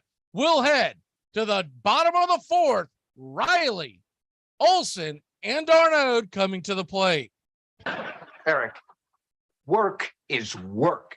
You don't show up late, you don't make excuses, and you don't not work. If it wasn't work, they wouldn't call it work. They call it super wonderful, crazy fun time. Or skippity-doo. What do we do? This just got way too complicated. I've got it. Here's what's going down. Corey, you talk to your team. You guys are going to decline that holding call. Done. Yo, wait, but then... Hold on. Trey Sean, once we break this huddle, you're going to get out there, do some crazy celebration. I'm talking some humpies. Whatever you got to do, you do it. Okay, I got you. I'm going to call unsportsmanlike conduct on the celebration. Give me the white better field position after the kickoff. Coach, I need you to talk to your team about letting them run that kickoff back. Why would I do that? Think about it. Defense, special team, it's all one. You let them run that kickback, both your defenses get 6 points. Nice. Okay, everyone good here? Yeah. Nope. Once again, my kicker is getting no love. Oh, shut up, Bill. Your team is in first place. Plus, you're about to get extra point for the PAT. Yeah, don't be greedy, Bill. Stop being greedy, Bill. Bill. Fine. Bill. Yeah, Bill. I said fine. Bill. Bill. Yeah, Bill. You, Bill. All right, let's do this. Get out there. Wait a minute. Trayshawn comes in with a very delayed celebration here. Oh, wow. I'm pretty sure that's going to be yeah, there it is. Another armchair.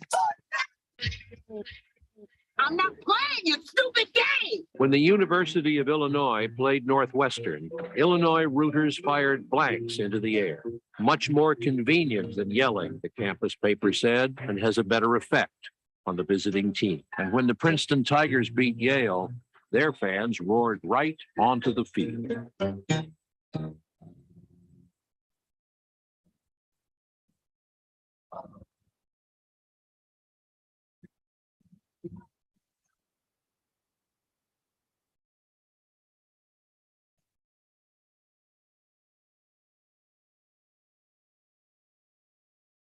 Welcome back to Braves Country Baseball.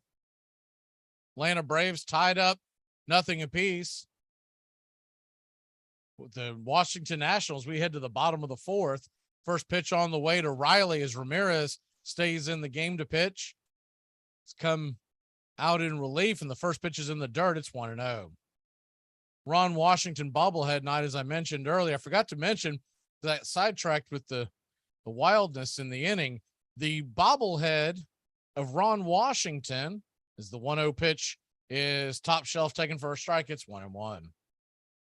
It's a little unique than most bobbleheads. The right arm swings around like a windmill, like you were waving a runner home. It's Ron Washington, obviously the third base coach for the Atlanta Braves. The 1-1 pitch outside and high. It's 2-1. They are heading to the bottom of the third inning. Milwaukee leads the New York Mets 3-0. The Braves can find a way to win this one, and that score holds. We would be tied for first in the National League East. The 2-1 pitch swung on and fouled down the line. It's 3-1.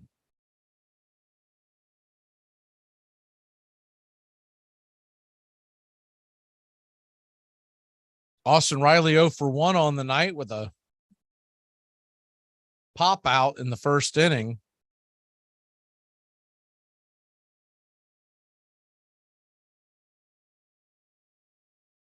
The 2-2 delivery from Ramirez on the way, swung on and just got a piece of it, fouls it off right off the fist, and it's 2-2.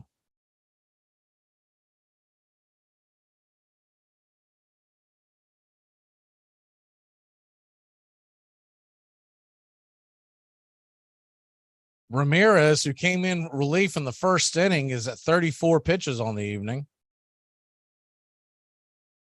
2-2 delivery from Ramirez, swung on and grounded over to third, charging and making the play, running down the line, just got him by a half step. Good throw by Vargas, and there's one away. He had to throw that off balance as he was charging it, throwing it off his front foot, got Riley by just a half step as Austin was busting it down the line. And there's one away.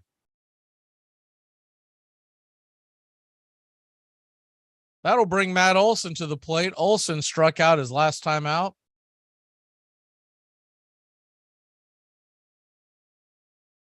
First pitch on the way is off the plate. Curveball misses. It's 1-0. Matt Olson showed bunt but did not offer. The Nationals are in a big shift on the left side. Abrams, the only man on the left side of the infield. The shortstop is in between second and third. The 1-0 pitch catching the outside part of the dish for a strike. It's 1-1.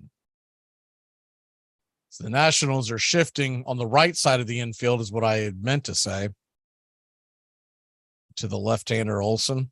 The 1-1 pitch swung on and hit high and deep down the right field line, going back, but foul into the upper deck. It was long enough, just not straight enough. And it's a loud strike number 2, the 1-2.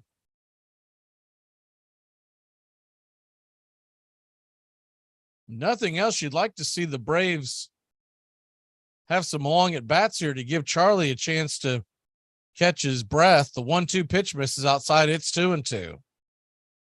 Standing on deck is Travis d'Arnaud.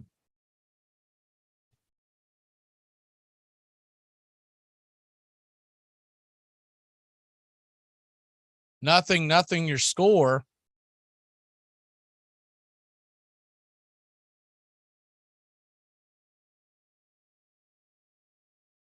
Ramirez steps off the rubber for a second. Go through the signs again. The 2-2 pitch on the way to Olson. Here's the delivery off the plate wide. It's 3-2. So a full count to Matt Olson. On deck is d'Arnaud. In the hole is Contreras if they could keep it going. The 3-2 pitch on the way, swung on and hit hard into center field. It'll get down for a base hit and a 1-out single for Matt Olson. Gets the Braves going 108 miles an hour off the bat here in the bottom of the 4th. Good piece of hitting by Olson. Braves would love to see him get going as we head towards October. So 1 on and 1 out. Nationals are going to go have a powwow with Ramirez at the mound. And I believe they're actually going to, let's see. They're coming to talk to Ramirez. He came in, he's doing yeoman's work. He was put into spot duty when Patrick Corbin, the starting pitcher for tonight, the left-hander, came out of the game 2 outs into the game. Looked like a lower back strain, haven't got an actual word on it. Now, the Nationals do have the right-hander Hunter Harvey warming up in the bullpen, but it looks like they're just coming out to kind of talk to Ramirez, because looking at the body language of Harvey does not look like he's near being ready. They're trying to get Ramirez.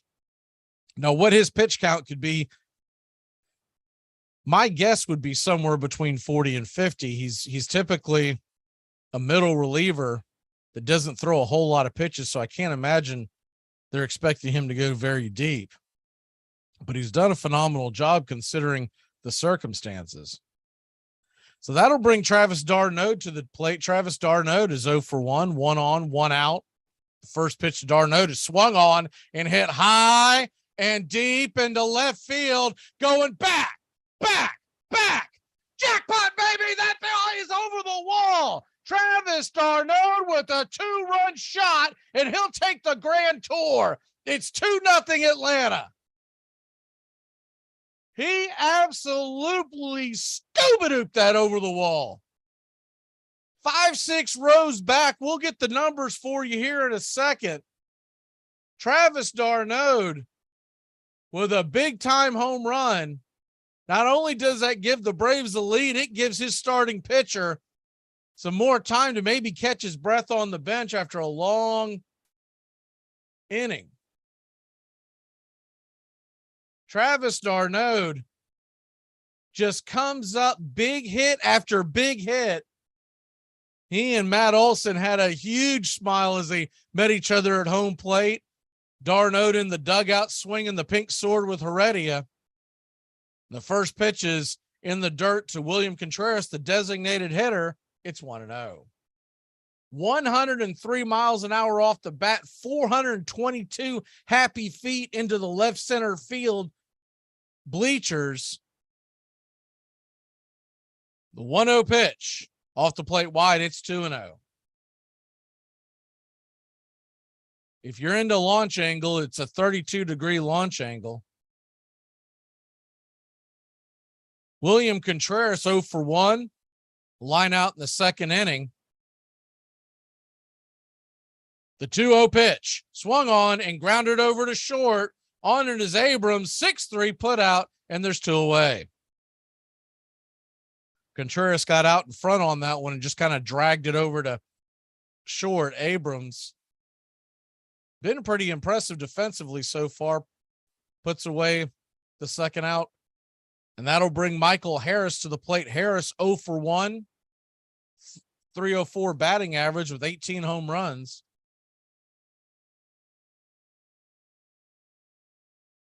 2-0 your score if you're just joining us. Travis d'Arnaud with a 2-run shot just moments ago, giving the Braves the lead.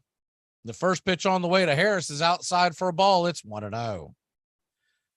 Rosmo Ramirez now at 46 pitches in relief duty.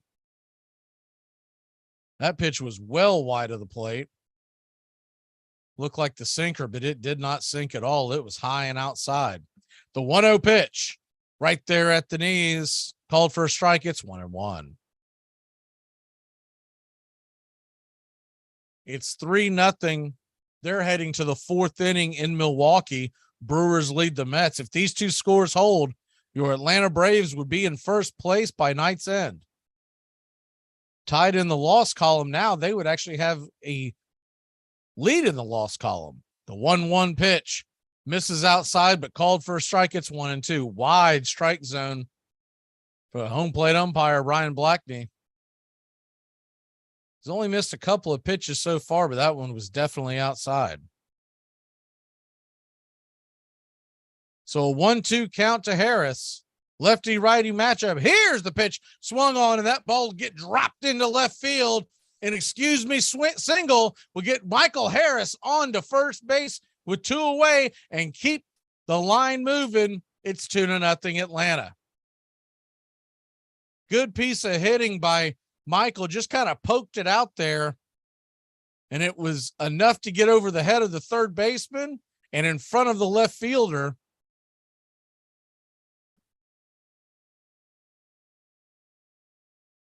That's going to bring out Washington Nationals skipper to come make a pitching change. He claps his hands and asks for the ball. We'll take the break. When we come back, the Braves will try to keep it going. It's 2-0 in Hotlanta. Yeah. This is negative. Smith corks one into right down the line. It may go. Crazy, folks. Crazy. Ortiz in a deep right field. Little roller up along first. Behind the bag. It gets to Buckner. Here comes Knight, and the Mets win it. This is Armchair. Fly ball in the right field. She In the right center. If he hits one there, we can dance in the streets. The 2-1. Swung line drive.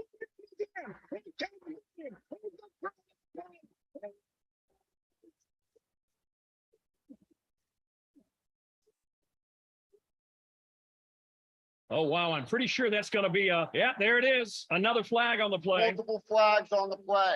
Holding. Offense number 97. That penalty was declined. Touchdown. After the play, unsportsmanlike conduct. Offense number 22. Penalty will be applied to the kickoff. This is going to be one of the strangest calls. That son of a... You playing against Dick this week? Yeah. Could be worse, man. When I played against him, he ejected all my players. Armchair. At its heart lie mythic contradictions. A pastoral game born in crowded cities, an exhilarating democratic sport that tolerates cheating and has excluded as many as it has included. A profoundly conservative game that often manages to be years ahead of its time.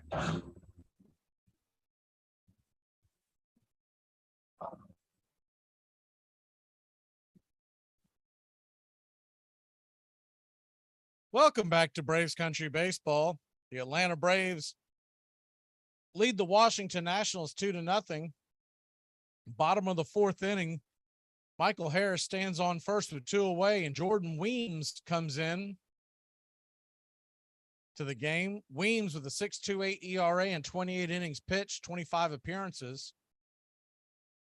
It's got a 8.44 ERA against the Braves in 5 appearances. He'll face Robbie Grossman. Grossman's 0 for 1 on the night. Michael Harris leans off first. Weems looking back over shoulders, kicking and deals, and the first pitch is swung on and hit high and deep into right field, but just before the track, it'll die for out number 3.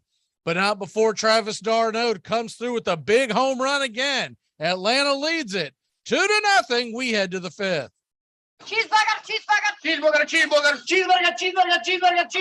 To protect her home and family in a disaster, Karen was willing to wade through water, mud, and insurance paperwork.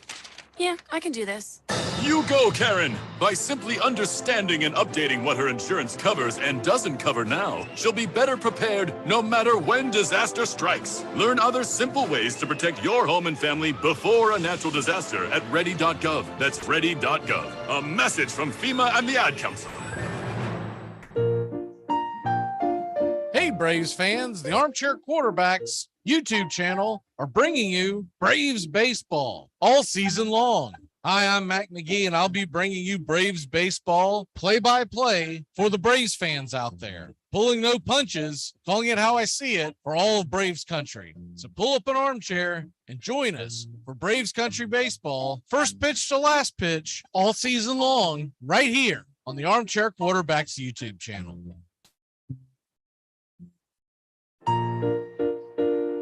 To protect his family from disaster, Steve used his camera phone. Done. By taking pictures of his important documents, Steve can always have them stored online. Learn more simple disaster prep tips at ready.gov. A message from FEMA and the Ad Council. The Armchair Quarterbacks on YouTube Live. Braves baseball. Subscribe and like us today. Your first choice for sports talk live from the First Coast. It is an American odyssey that links sons and daughters to fathers and grandfathers. And it reflects a host of age-old American tensions between workers and owners, scandal and reform, the individual and the collective.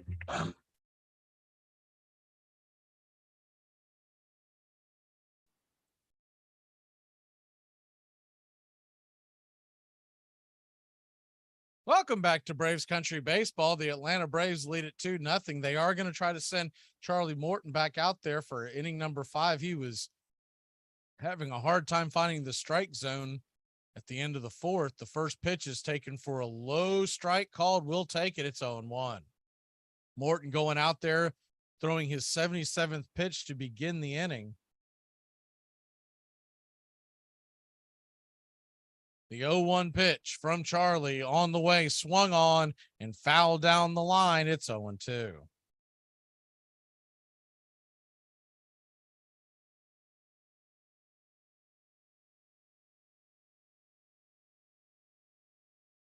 Braves 2, Washington nothing. Top of the 5th inning, nobody out. It's 3-0 in the 4th in Milwaukee. The Brewers lead the Mets. The 0-2 pitch. Curveball, swing and a miss. The Uncle Charlie got him. Strikeout number 1. And strikeout number 6 for Morton. Make that strikeout number 7 for Morton with 3 walks, just 1 hit allowed, and there's 1 away. That'll bring the number 9 hitter Adams to the plate. Curveball misses in the dirt. It's 1-0. Adams 0 for 1 on the night, the Hind catcher. 188 batting average with 4 home runs, 8 RBI, a 583 OPS.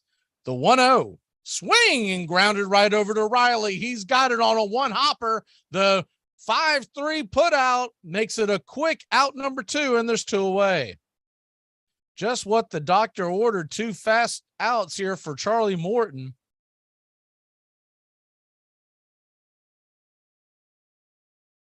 That's going to bring up the top of the order for the Washington Nationals.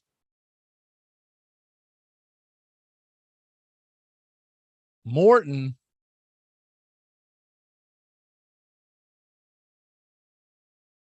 looks in to face Thomas, the right fielder, the leadoff hitter. The first pitch is on the way, and it's a fastball well in the dirt and off the plate. It's 1-0. You missed the news earlier. Braves plan to push back Spencer Strider's start from Friday night to either Saturday or Sunday. That would line him up to pitch in the Mets series, citing an oblique injury.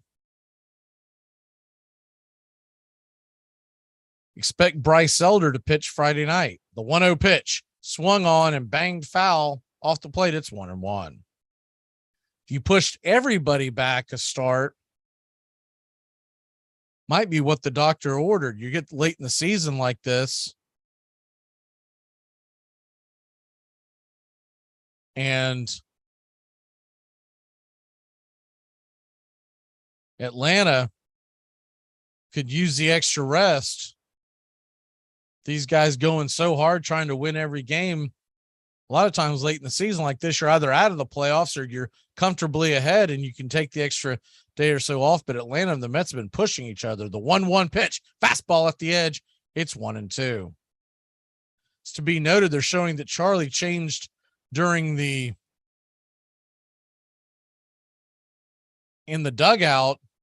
He had long sleeve t-shirt on. Now he's got a short sleeve t-shirt. Don't know if that had anything to do with the struggles. The 1-2 pitch, swing and a miss, strike 3. The Uncle Charlie got him, and Charlie Morton is through 5 with 8 strikeouts. Looks like he got his rhythm back. We head to the bottom of the 5th. It's 2-0 at Truist Park. You play to win the game. The Armchair Quarterbacks on YouTube Live, covering the AFC South and NFC South along with the rest of the NFL. Subscribe and like us today. Your first choice for sports talk live from the First Coast. Brad, you might know the answer, but where's Dobbs' eyebrows? I have to know. The kid looks like an alien. I actually found out where Dobbs' eyebrows went to. He mailed them to Anthony Davis of the Pelicans.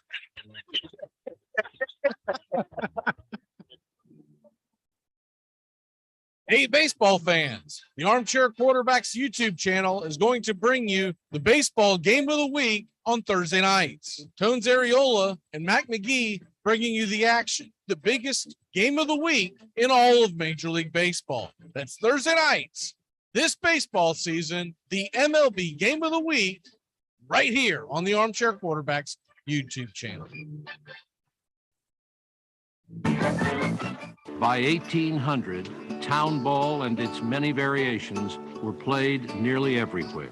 On their way back from the Pacific Ocean, Lewis and Clark played a game of base with the Nez Perce Indians as they prepared to cross the Bitterroot Mountains.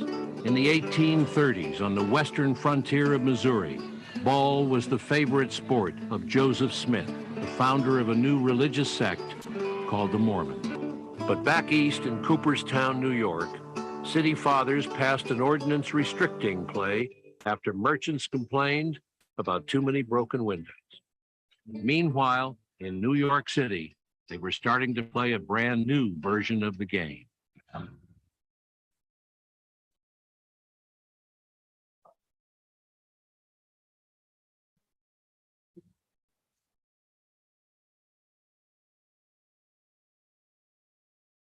Welcome back to Braves Country Baseball. The Atlanta Braves lead it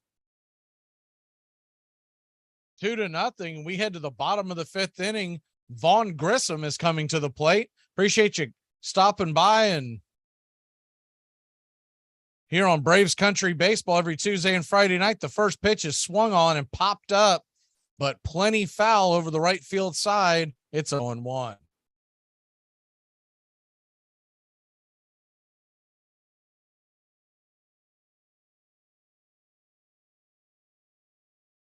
Atlanta scored 2 runs in the bottom of the fourth inning via the 2-run jack by Travis d'Arnaud. The 0-1 pitch to Grissom swung on and fouled back out of play. It's 0-2. Vaughn Grissom 1 for 1 on the night with an infield single.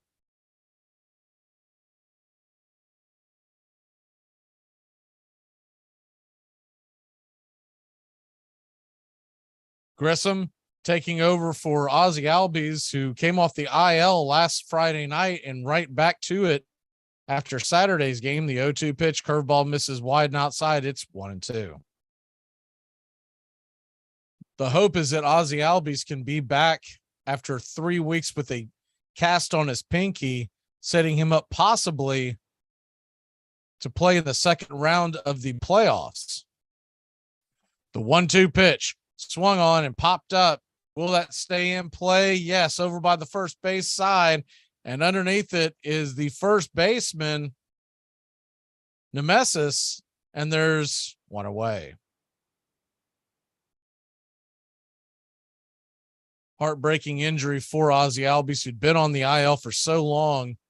A head first slide into second base, fracturing his pinky finger, stretching it into a double. So that'll bring Ronald Acuna Jr. to the plate. Acuna 0 for 2 on the night. Weems sets up and kicks the first pitch, and it swung on and popped up and easily playable. Underneath it is Thomas in right field, and there's quickly 2 away.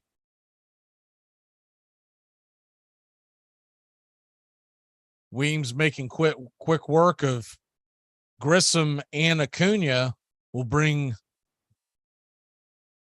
Dansby Swanson to the plate. Swanson's 1 for 2. He singled in the first inning.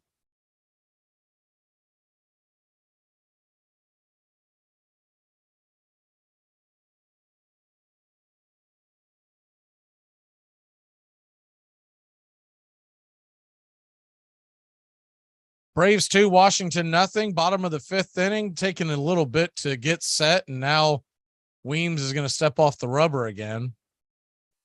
Gives us a good time to turn back time here on Braves Country Baseball. On this date in 1908 is the first pitch is a 97-mile-an-hour fastball right there for a strike, and it's 0-1.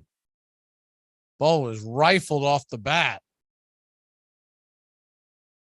and fouled over towards the third base dugout. Nationals players were diving out of the way. Everyone's okay, so they're all getting a big laugh out of it now, giving Dansby a hard time. The 0-1 pitch, fastball off the plate, it's 0-2.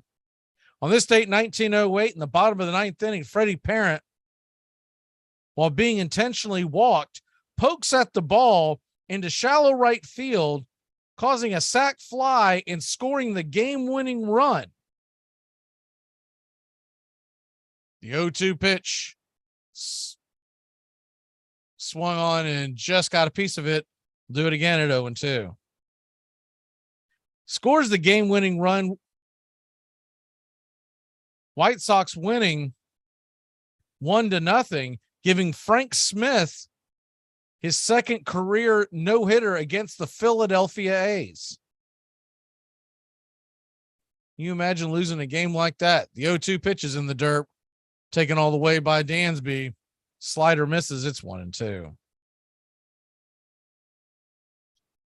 On this date in 1919, Babe Ruth Day in Boston. The Bambino for the Boston Red Sox scores the winning run in both games of a doubleheader. The 1-2 pitch swung on, just gets a piece of it. Staying alive, it's 1-2. The Bambino scores both winning runs in a doubleheader versus the White Sox in Boston. And that would happen to be Babe Ruth's last game as a Red Sox player in Fenway Park, as he would be traded in the offseason to the New York Yankees. So Weems has a 1-2 count on Dansby Swanson. The 1-2 pitch fouled back out of play, 98-mile-an-hour fastball. It's still 1-2. On this date in 1998, Cal Ripken Jr. quietly ends his streak of 2,632 games as he takes himself out of the lineup. There's a lot of rumors on why he actually did that, but that ended on this date in 1998. And on this date in 2003, Marcus Giles of your Atlanta Braves becomes the sixth as the 1-2 pitch swung on and popped up into left field. Underneath it is the left fielder for the Nationals, Hernandez, and he'll make the play. So we'll head to the top of the sixth inning. Atlanta leads 2-0. Well, yeah, me and the Lord, we got an understanding. We're on a mission from God. TGIF on the Armchair Quarterbacks. Justin Waller and Mac McGee are back at it 6 p.m. Eastern to 7 p.m. Eastern every Friday evening right here on the Armchair Quarterbacks YouTube channel and your local CBS Sports affiliates. We're talking the NFL, Major League Baseball, Southern football, so grab you a cold one. It's finally Friday on the Armchair Quarterbacks, 6 p.m. Eastern to 7 p.m. Eastern. Waller and McGee getting you ready for your sports weekend.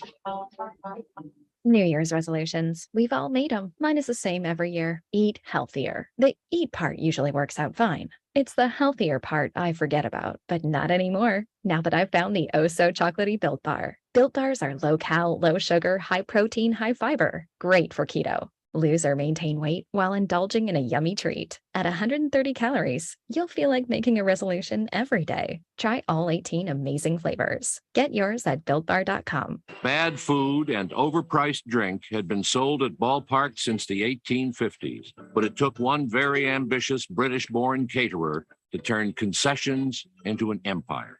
Harry M. Stevens had begun his career hawking scorecards in the 1880s, all the while regaling the crowds with quotes from Byron and Shakespeare. By 1901, he was peddling hard-boiled eggs, ham sandwiches, ice cream, and slices of pie in stadiums from New York to Ohio. Then, one cold afternoon, when ice cream sales slowed at the Polo Grounds, he sent out for German sausages, which he put in long buns so fans could hold and eat them. He had made his greatest contribution to the game, introducing hot dogs to the ballpark.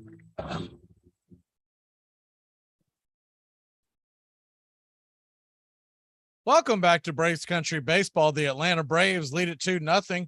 First pitch is a swing and a miss strike. Charlie Morton stays in the game.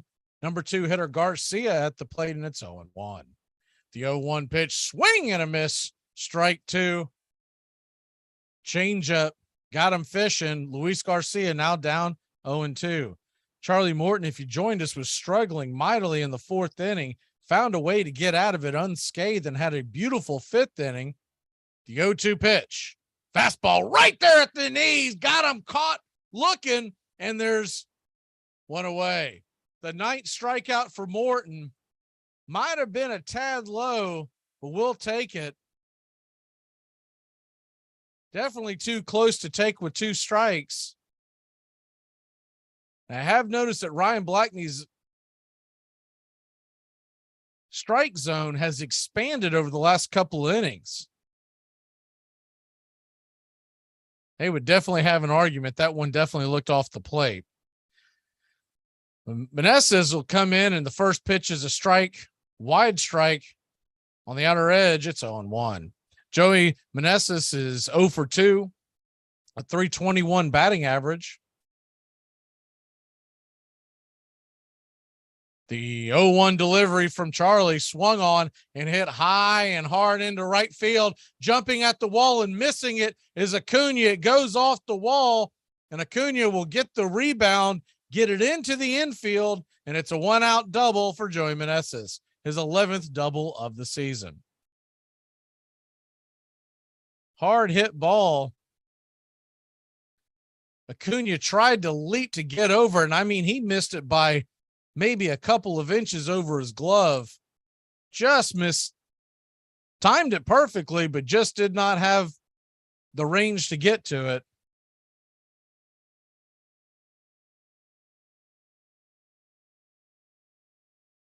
So that'll bring up the number 4 hitter, Luke Voit. Voit, 0 for 1 with a walk, walking his last time up.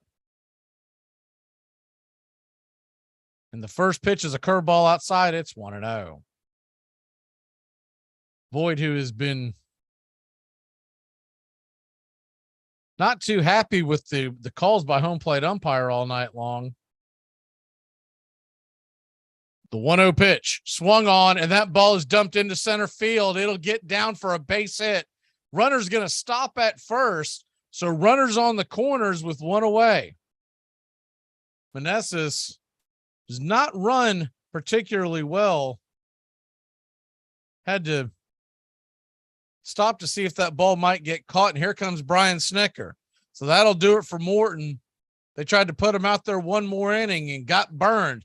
We'll see if the bullpen can bail Charlie out. The Braves lead it 2-0. I need a 4-letter word for disappointment. Eric. Hello? Hi, is Mark there? Yeah. It's me, Shannon. We met at Jack's party. Yeah, how can I forget? Wow, how you doing? I haven't heard from you in 9 months. Armchair. Thirsty Thursdays. It's the Armchair Quarterback Show. Joey Antone's Areola, Mac McGee, and the rest of the guys dropping by, talking baseball, football, and everything in between. Catch the Armchair Quarterbacks on Thirsty Thursdays, 6:30 Eastern, 5:30 Central. That's the sound of NyQuil Severe hard at work. NyQuil Severe is the best sleep with a cold medicine. No tossing and turning, just rest and recovery. So you're ready to take on tomorrow. For powerful relief of your worst cold and flu symptoms, try NyQuil Severe. The nighttime sniffling, sneezing, coughing, aching, stuffy head, best sleep with a cold medicine. Use as directed. Keep out of reach of children. It all starts with just one thing. When recycling, rinse out jars and cans and avoid recycling waxed paper or paper soiled with food. This will reduce recycling contamination. Find tips and more at onethingus.com. What's your one thing? It's all mixed up with peanuts, tobacco juice, and a hearty feeling among the fans joshing each other. Always this raucous, good spirit. Everybody came to have a good time. That's the way I remember it. The whole stands full of people all roaring. And I guess it's true of any sport, but in baseball, never known this to swear so instantly a whole crowd could be brought to its feet, roaring with delight over just a clean crack of a bat against the ball. It's a great sport that way.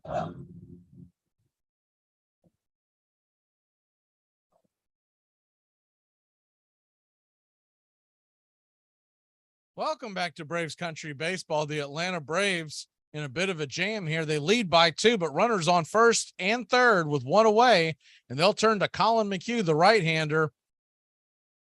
52 appearances, 63 innings, and a 2.84 ERA.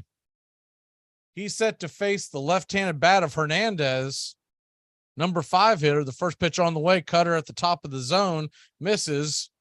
It's 1-0. Milwaukee still leads the Mets 3-2.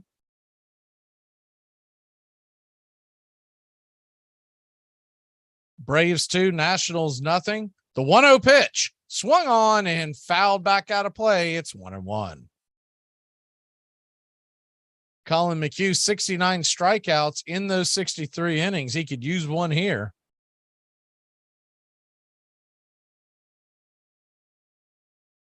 Standing on deck is the left-handed bat of Abrams. The 1-1 pitch. Cutter missed high. It's 2-1. Charlie Morton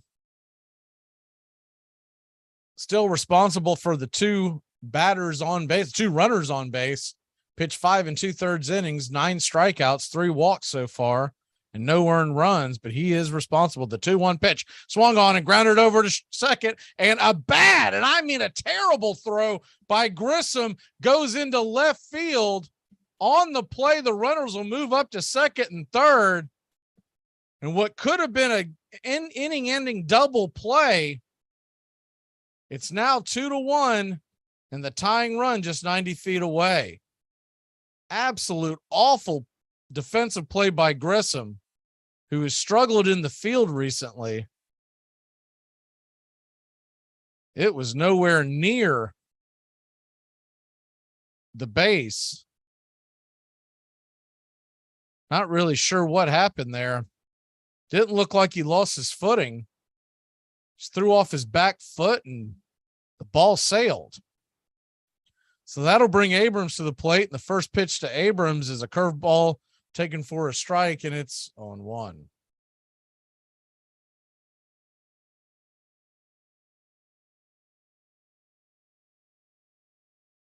The 0-1 pitch swung on and fouled off the plate. It's 0-2. Golden opportunity for the Atlanta Braves to grab a tie of first place in the National League East, slipping away here. Now 2 errors on the night. Braves lead at 2-1. Riley is playing close to third. The rest of the infield is back, so they will give up a run to get an out here. The 0-2 pitch.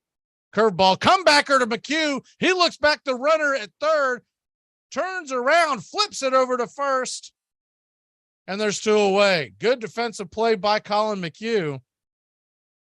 There's a 1 hopper right back at him. Good reflexes.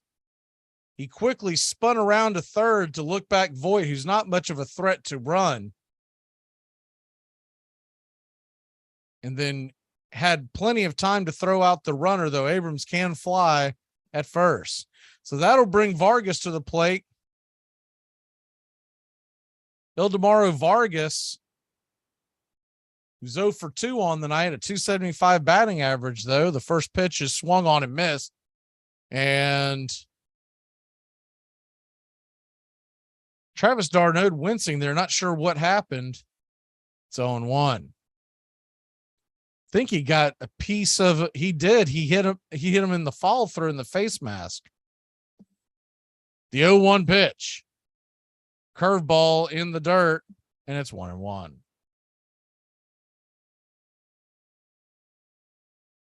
It's one of those ones you log away till next spring and you dust them back for hitting you in the face. You can't do that in the middle of a pennant chase. So you got 2 on, 2 out, a 1-1 pitch. McHugh kicks and deals, slider in the dirt low. Ball 2, it's 2-1. On deck is Victor Robles. If you wonder, McHugh may pitch around Vargas. The veteran may prefer the matchup against Robles, but Robles does have wheels. If he gets anything down on the ground in the infield, be a bang play. And he does have a base hit tonight. The 2-1 pitch on the way, swung on and hit hard over to second. Grissom's got it. He'll take his time this time, flip it over to first, and the inning's over. So the error puts 1 run on the board, but the Braves still lead it 2-1. Riley, Olsen, and d'Arnaud are coming to the plate. If dating is the game, then marriage is winning the game. Yeah, if you're playing in the women's league. Hey, fantastic. Every single one of you. I mean, I'm not just talking about these last 60 minutes. I'm talking about the quarterback school, the mini camp, the off season, the training camp, down in Austin when it was hot, you were tired. The whole bit. Everybody, you did one hell of a job. And the only thing else I got to say is, how about them Cowboys? Armchair. Protect his family from disaster. Steve used his camera phone. Done. By taking pictures of his important documents, Steve can always have them stored online. Learn more simple disaster prep tips at ready.gov. A message from FEMA and the Ad Council. Welcome to the jungle. Jim Rome on the air, noon to 3 Eastern, only on CBS Sports Radio. Hello? Hi, is Mark there? Yeah? It's me, Shannon. We met at Jack's party. Yeah, how can I forget? Wow, how you doing? I haven't heard from you in 9 months. Armchair. First thing about it, and this seems so obvious that maybe we overlook it. Baseball is a beautiful thing. It's more beautiful in an old park that's asymmetrical and quirky, but even in a dome with artificial turf, it's beautiful. The way the field fans out, the choreography of the sport, the pace and rhythm of it, the fact that that pace and rhythm allows for conversation and reflection and opinion and comparison.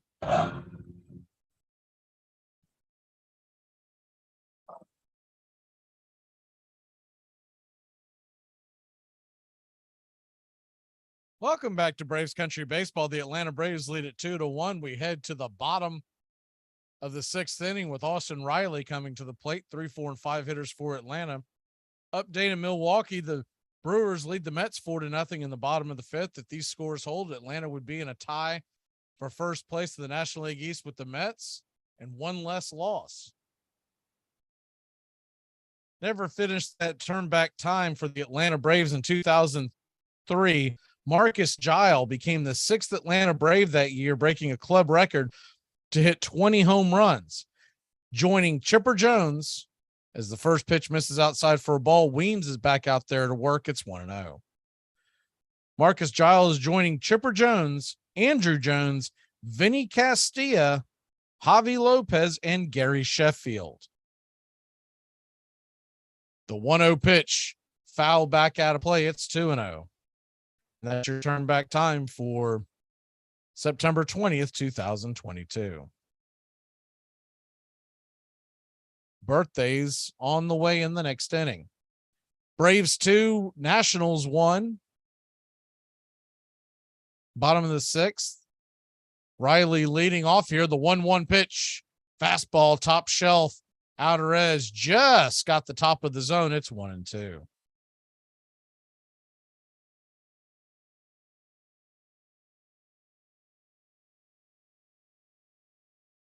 Atlanta trying to get the second game, the 3-game set. We get the series win tonight. The 1-2 pitch swung on and grounded up the middle, backhanded by the second baseman. 4-3 put out. Riley hustling down the line, but got him by about a half step. Luis Garcia making the play. Second time tonight, Riley's been thrown out by about a half step on the infield. That'll bring Matt Olson to the plate. Olson's 1 for 2 with a single and a run scored. He'll face that far shift to the right side. So Abrams, the only man in between second and third base. First pitch from Weems to Olson is high out of the zone, but called for a strike. It's 0-1. We mentioned it before, but Ryan Blackney, the home plate umpire, his strike zone was pretty close to on the point beginning of the game, but it has expanded as the innings have gone on. The 0-1 pitch to Olson, swung on and missed. Changeup just over the top of it, and it's 0-2. On deck is Travis d'Arnaud, who homered his last time up. Matt Olson gets set for the 0-2 pitch, swing and a miss, strike 3, chases a bad one off the plate and out of the zone, and there's 2 away. Travis d'Arnaud, last time up, hit a monster shot 422 feet into the left center field stands to put the Braves on top 2-0. The only scoring for the Braves. 2 runs, 5 hits, and 2 errors for Atlanta. 1 run, 3 hits, and no errors for the Nationals. The first pitch on the way to Travis d'Arnaud misses off the plate wide, 97 miles an hour, and it's 1-0. Nationals have reached base 3 times via the walk. The Braves have not walked at all tonight. If D'Arnaud can keep it going, Contreras is on deck. The 1-0 pitch, swing and a miss, strike 1, excuse me. 1-1 count, 97 mile an hour fastball, chased it up high. So a 1-1 count to Travis d'Arnaud. Here's the pitch, swing and a miss, curveball. Pulled the string on that one, and it's 1-2. Went from 97 mile an hour fastball to a 78 mile an hour curveball. You wonder how this guy's ERA could be so high. The 1-2 pitch, outside wide. It's 2-2. So you got a 2-2 count to d'Arnaud. Contreras looming on deck.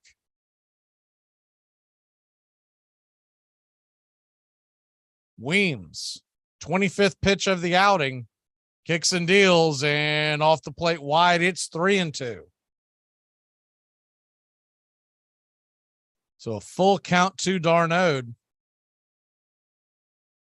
You know, Weems does not want to walk him, but will he give in? Here's the 3-2 delivery from Richie Weems, and swung on and popped up, fouled back, and bending out of play behind home plate. We'll do it again at 3-2.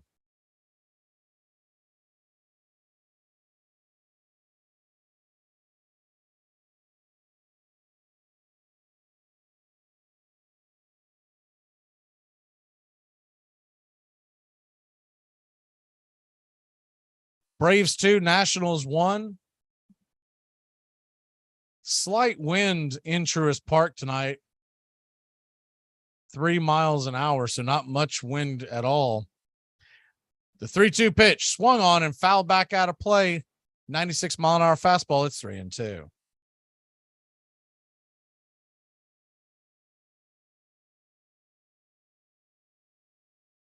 You're just joining us. Patrick Corbin lifted out of the game in the first inning with what appeared to be some kind of a back strain.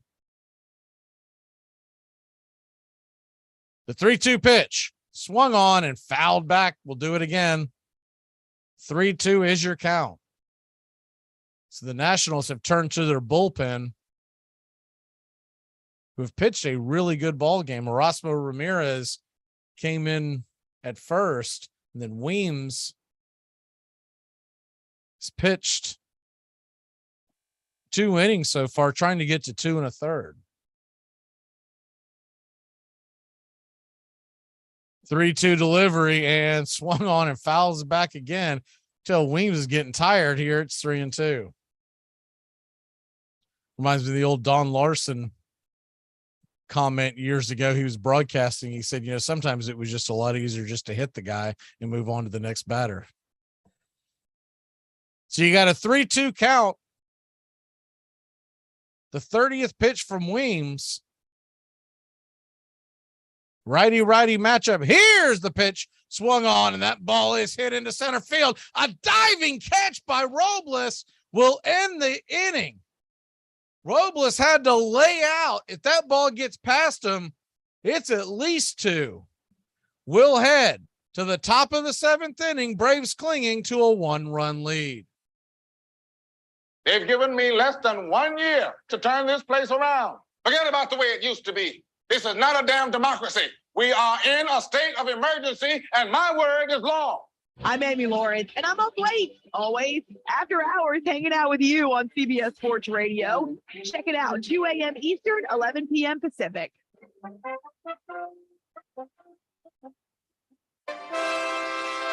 Don't miss a moment of heart-stopping NFL coverage on Armchair Quarterback Radio. Riggins He's going to go all the way. Unless Blackwood can catch him, and he can't. 3rd and 3. We'll see a pickup sometime on the right side, possibly. Montana looking, throwing in the end zone. Caught it! Dwight Clark! Only 12 seconds left to play third quarter. Here's Marcus Allen cutting back upfield, and Marcus Allen could be gone. 74 yards for Marcus Allen. The quiet man of this football team, Scott Norwood. He can fire the shot heard round the world now. Here we go with 8 seconds to play. High drama here on the Super Bowl. But in the air, it's got the distance. It is. No good! CBS Sports Radio, your home for all things sports 24 hours a day, 7 days a week, coast to coast. Great sports talk expected here. CBS Sports Radio. It's a pastime, something you do. It's entertainment, something you watch. And it's a shared experience, something you talk about and read about. And that's marvelous. But you can apply those same 3 criteria to other things. What makes baseball special is that it's the best game that's ever been devised.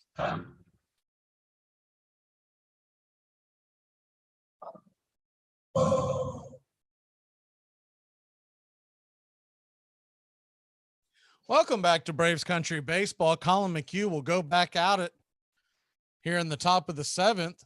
He'll go back to work, and the first pitch is off the plate wide. Cutter misses. It's 1-0. Victor Robles, who just made that incredible catch in the outfield, 1 for 2 at the plate.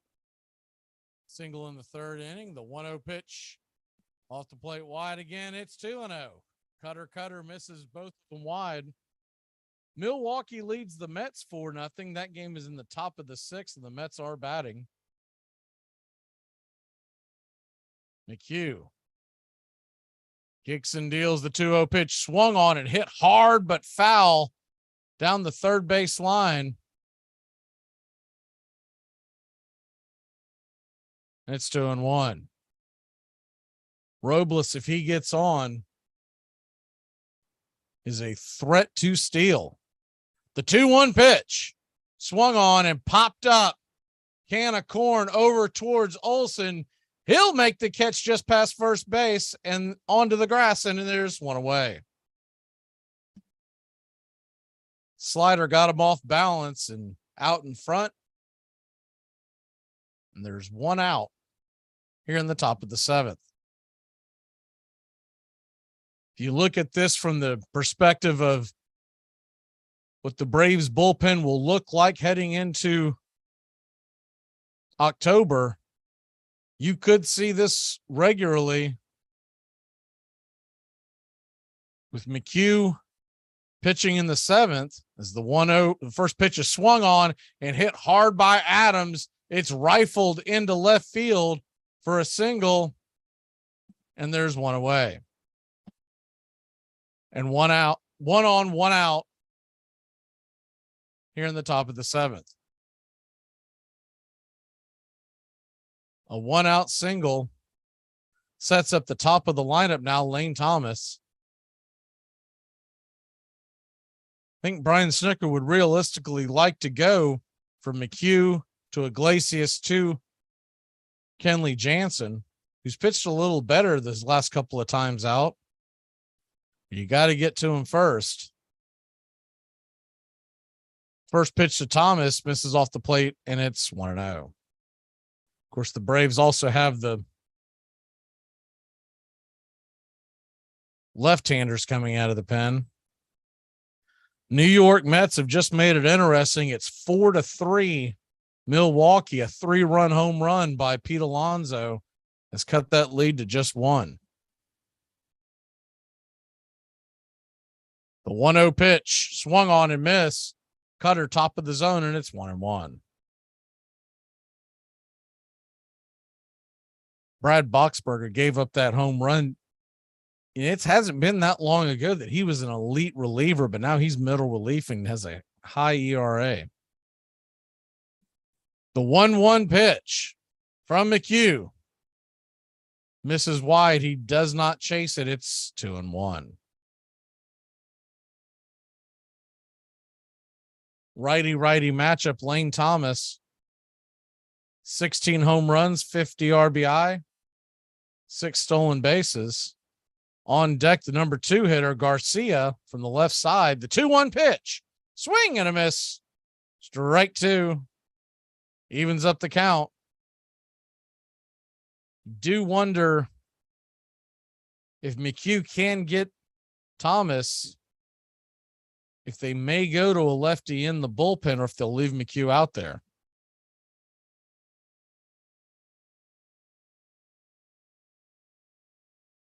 The 2-2 pitch on the way from Colin McHugh, and he misses wide of the plate. It's 3-2.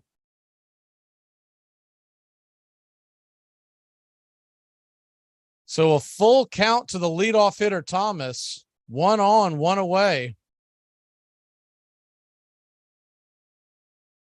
Braves cling to a 1-run lead. Here's the pitch. Swung on and fouled back. We'll do it again at 3-2.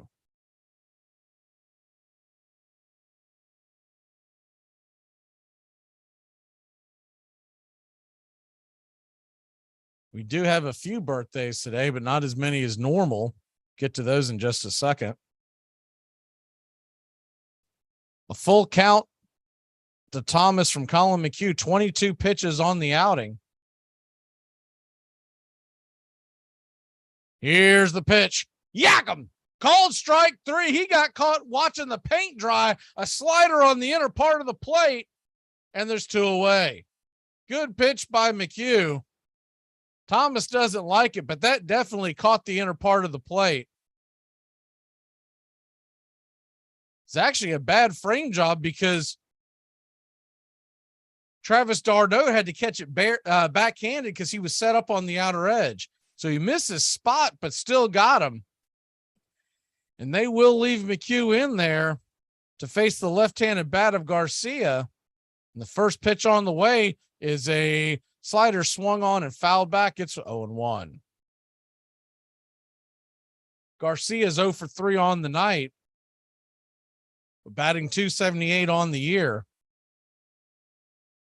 Backdoor slider that just got a piece of it. Runner on first, 2 away. The 0-1 from Colin. Swing and a miss, strike 2. And the Braves are 1 strike away from getting out of this jam.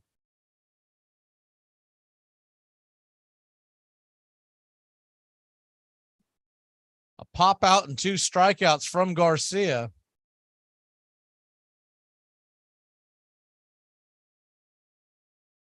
The 0-2 pitch. On the way. Reack strike 3. Slider on the outer edge right there at the knees. A beautiful pitch by McHugh ends the inning. So we'll head to the bottom of the 7th. Get up and stretch, y'all. It's the 7th inning. All right. I can't see you. Let me hear you. All right. Casey was baseball mad, had the fever and had it bad. Just to root for the hometown crew every Sue. Casey Blue. On a Saturday, her young beau called to see if she'd like to go to see a show, but Miss Kate said no. I'll tell you what you can do. Take me out to the ball game. Take me out with the crowd. Buy me some peanuts and cracker jacks. I don't care if I ever get back. Let me root for the home team. If they don't win, it's a shame. For it's 1, 2, 3, stretch her out at the old ball game. Casey saw all the games, knew the players by their first names. Told the umpire he was wrong all along, good and strong. When the score was just 2-2, Casey knew what to do. Just to cheer up the boys she knew, she made the gang sing this song. Me out to the ball game. Come on. Me out to the crowd.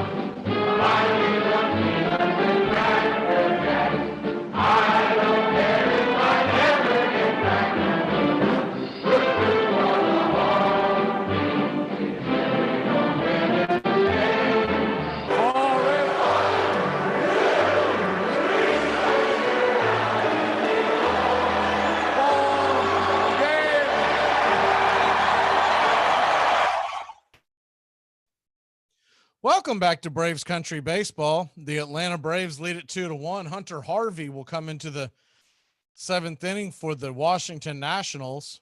Harvey, 31 innings, 31 appearances, a 3.16 ERA, and 36 strikeouts. So he'll try to shut the Braves down and keep the Nationals close. He is set to face William Contreras, Michael Harris, and Robbie Grossman. And if anybody gets on, Vaughn Grissom.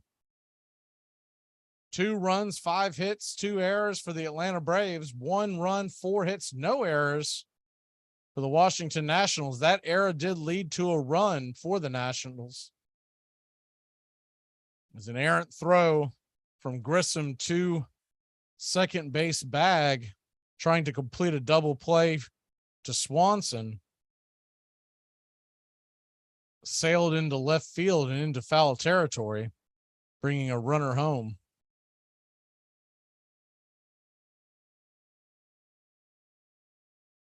William Contreras, 0 for 2 on the night, comes to the plate and he swings at the first pitch. It is a curveball wide and out of the zone. It's 0-1. To be fair, that double play that they were trying to turn, I don't know if they would have turned it, and the runner on third would have scored had they not. The 0-1 pitch swung on and banged foul. A 2-hopper past the first base Bag. It's 0-2. Harvey hitting the gun at 99 miles an hour. The Braves look to turn to A.J. Minter in the 8th inning as the Nationals have some lefties due up. The 0-2 pitch, swing and a miss, strike 3, 99 mile an hour fastball, outer edge, and Contreras could not catch up. There's one away. Think William might have been looking for something off speed because his bat was slow and he doesn't typically get fooled like that. That brings Michael Harris II to the plate. Harris is 1 for 2 on the night, single and a strikeout. Birthdays, happy 30th birthday to starting and relief pitcher Jeffrey Springs of the Tampa Bay Rays. Remember Jason Bay, happy 44th birthday to him. Played for the Pirates and the Mets, 222 career home runs. 1-0 pitch to Harris is down below the knees. It's 2-0. If you remember the Kansas City Chiefs special team and wide receiver, kind of the Tyreek Hill before his time, Dante Hall is 44 years old. And one celebrity birthday is the 2-0 pitch to Harris right there at the knees, 98 miles an hour, taken all the way. It's 2-1. Happy, it's hard for me to believe I had to double check this. Happy 88th birthday. 88 years old is Sophia Loren. And that's your birthdays. The 2-1 pitch to Harris. Inside, 100 miles an hour, misses top shelf inside, bends Michael out of the way for good reason, kind of whiplash there. And it's 3-1.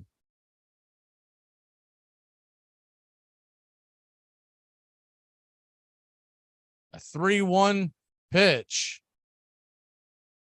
from Harvey on the way, down below the knees, ball 4. And Harris will take the bag with 1 out. He'll head down to first, hopefully supplying a chance at some insurance runs.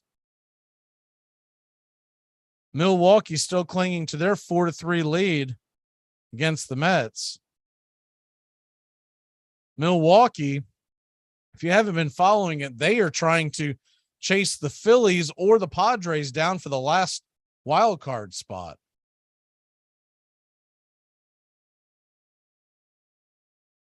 The first pitch on the way to Robbie Grossman is taken inside for a strike, 98 miles an hour, and it's 0-1. Toronto Blue Jays all over the Phillies. They lead them 14-5. That game is in the 8th inning in Philadelphia.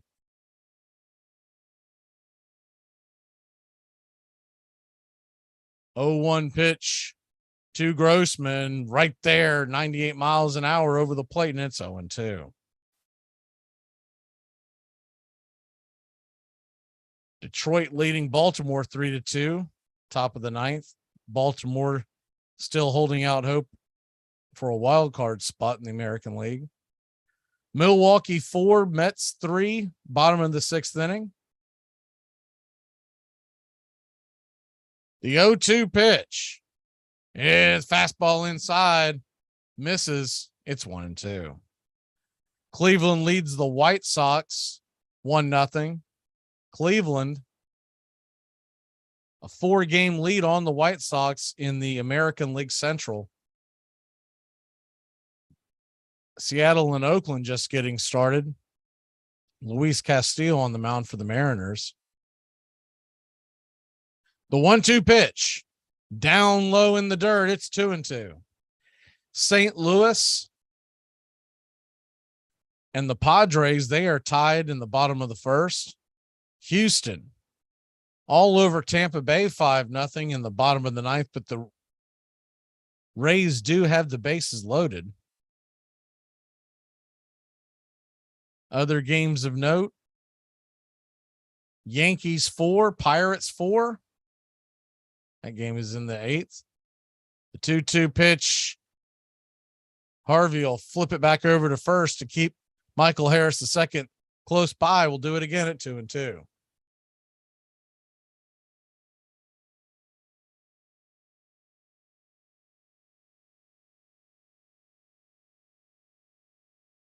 Aaron Judge, as the home run watch continues, is 0 for 3 on the night.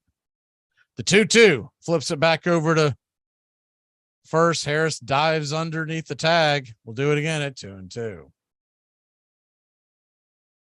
Figure if there's ever a time to be set up to break the record, it would be at home against the Pittsburgh Pirates.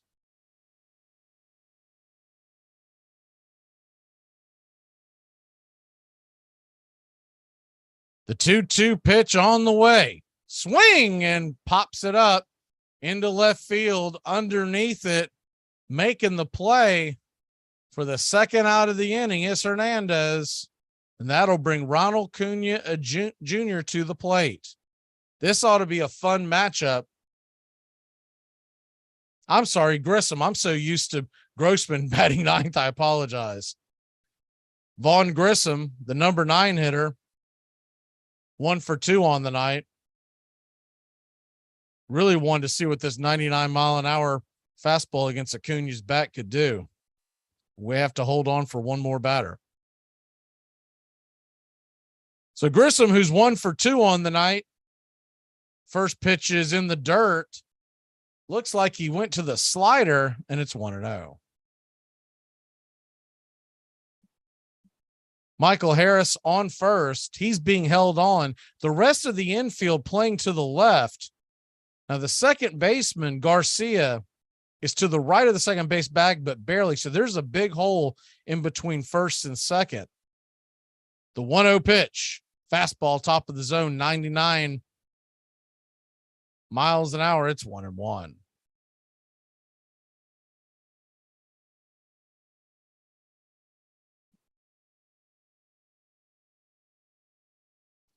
Braves 2, Nationals 1, bottom of the 7th inning, 2 away. Anything in the gap would score Harris. Here's the 1-1 off the plate wide. Ball 2, it's 2-1, 97 miles an hour from Hunter Harvey.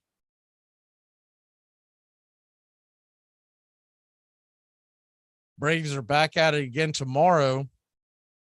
12 o'clock, 12:20 first pitch for game 3 of this series. And then they will head to Philadelphia Thursday night for a 4-game series against the Phillies. We will have game 2, 7:20 Friday night. The 2-1 pitch swung on and fouled down the right field line. plenty out of play into the second deck. A 99-mile-an-hour fastball up in his kitchen. So it's a 2-2 count now to Vaughn Grissom with one on. Michael Harris leading off of first base. Braves trying to get some breathing room for this pitching staff. AJ Minter warming up in the pen. The 2-2 pitch right there at the knees. And Michael Harris is going to go, and he is underneath the throw. Stolen base for Harris. Does he know when to pick to run, or does he? Great jump. And he was, even on a 99-mile-an-hour fastball, he was well underneath the tag. His 18th stolen base of the season.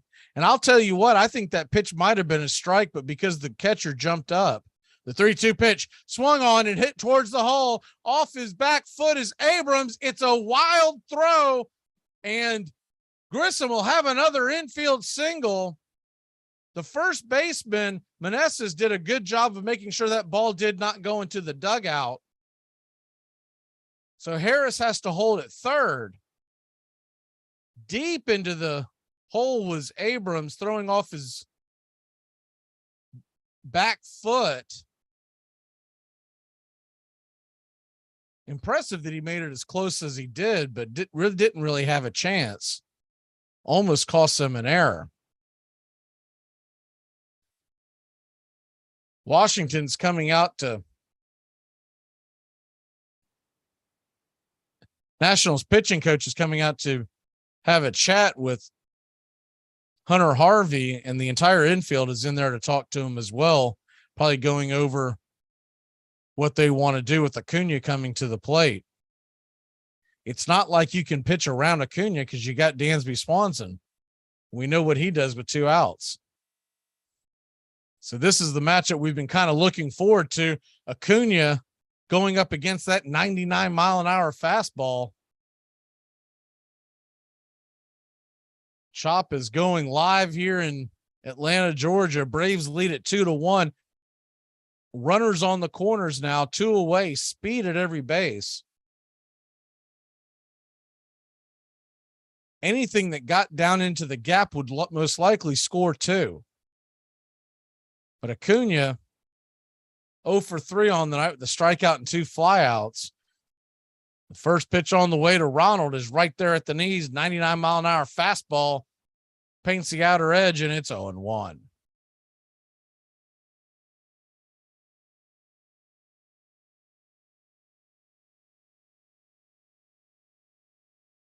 Right now, Acuna's just got to get one into the outfield to get one. The 0-1 pitch swung on and banged foul down the third base line. It's 0-2.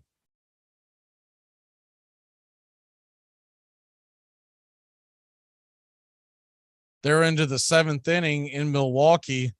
Brewers still lead by 1, 4-3. The Nationals are playing Ronald DePull in the infield. So if he goes the other way, he's wide open over there. The 0-2 pitch, fastball high, tried to get him to chase. It's 1-2. And Acuna has done a much better job this year of going the other way in these types of situations. See if he can get a pitch that he can handle and just poke it into the hole.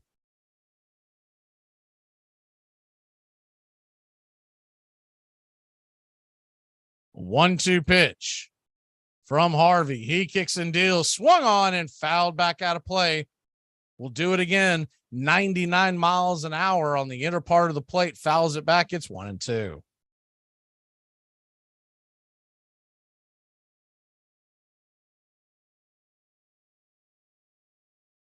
Braves 2, Nationals 1. Runners on the corners with 2 away. Acuna steps out of the box for a second, and Weems off the rubber. And now they both settle in, getting ready on the 1-2 count. Runners on the corners, 2 outs. Here's the pitch off the plate wide. curveball backhanded by the catcher Adams, and it's 2-2. Kind of a dangerous pitch there, because if that ball were to get away and it went into the dirt, Harris would easily score. The 2-2 pitch. Here it goes, swung on and grounded over to short. Charging is Abrams. He'll fire it over to first, and a 6-3 putout gets Acuna, who is bussing it down the line by about a step.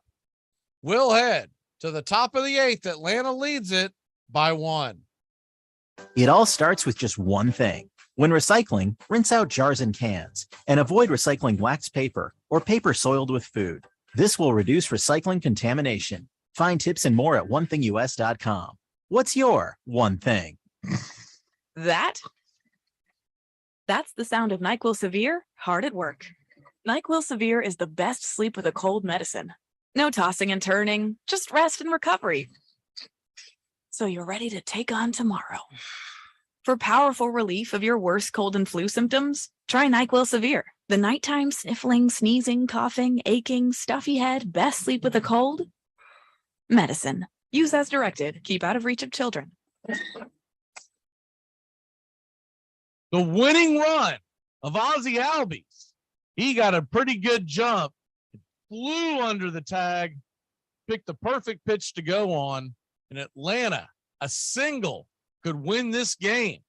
Austin Riley stands at the plate. Peterson is on deck. Here's the swung on, and it is rolled down the line. It's going to rattle around, and oh, baby boy, here comes Ozzie Albies. He's going to score. The Braves walk it off in fine fashion. Oh, my word, the first pitch, and it is absolutely scoop-a-doop down the line. That's so interesting that it would come out 90 feet, that somebody sat down, Mr. Cartwright or whoever, and said, hey, it ought to be 90 feet. It just sounded like a logical number. The fact of the matter is, in retrospect, if it were 88 feet, the game would be very different. Think of the plays at first base. Think of the double plays that wouldn't be completed. If it were 94 feet, we'd be throwing people out all over the place. Batting averages would drop remarkably.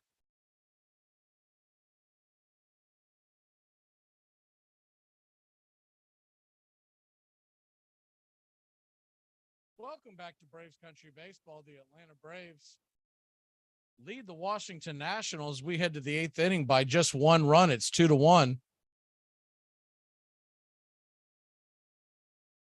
You know, that clip we just heard when they talk about it being 90 feet, I wonder if they took that into consideration when they decided to expand the bases next year. AJ Minter comes into the game. The first pitch for Minter is a cutter right there at the knees, called for a strike on the outer corner. It's 0-1. Minter comes in with a 2.19 ERA and 84 strikeouts, 61 innings. He'll be facing the right-handed Meneses, Luke Voit, and Hernandez. The 0-1 pitch right there at the knees, called for a strike. It's 0-2. Two really good pitches by Minter. The first one was a cutter. The second was a changeup, both in the same area.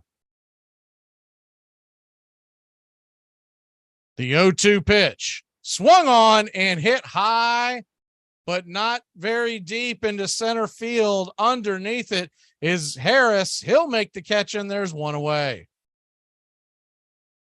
Mets are threatening to take the lead in Milwaukee. The Brewers bullpen falling apart again.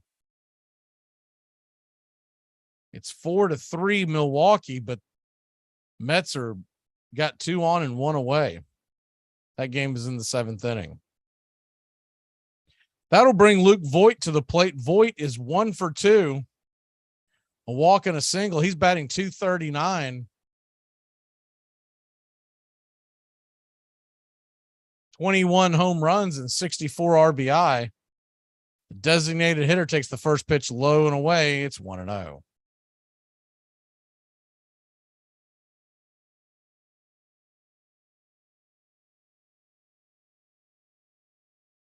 Braves 2, Nationals 1, 1 away, top of the 8th inning.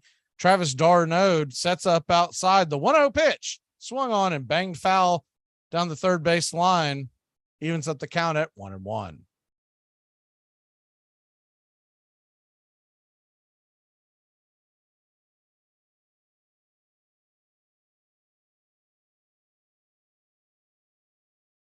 Braves need to win tonight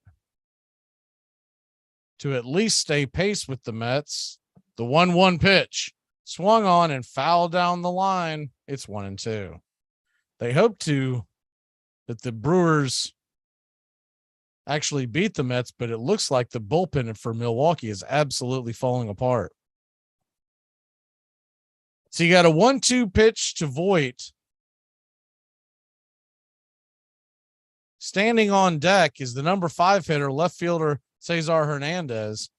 Here's the pitch right there at the knees, called for a strike, strike 3. We'll see what Voit does. He bends down, grabs the bat. You know, he wants to say something. He's been complaining all night, but I guess he'll head back to the dugout. There's 2 away. That pitch was right there on the edge. One of those 50-50 pitches. I think it was a strike though. But Voit has been complaining about some other pitches all night long. Hernandez comes to the plate now. He's 0 for 2, and the first pitch is a swing and a miss strike, 97 miles an hour. It's 0-1.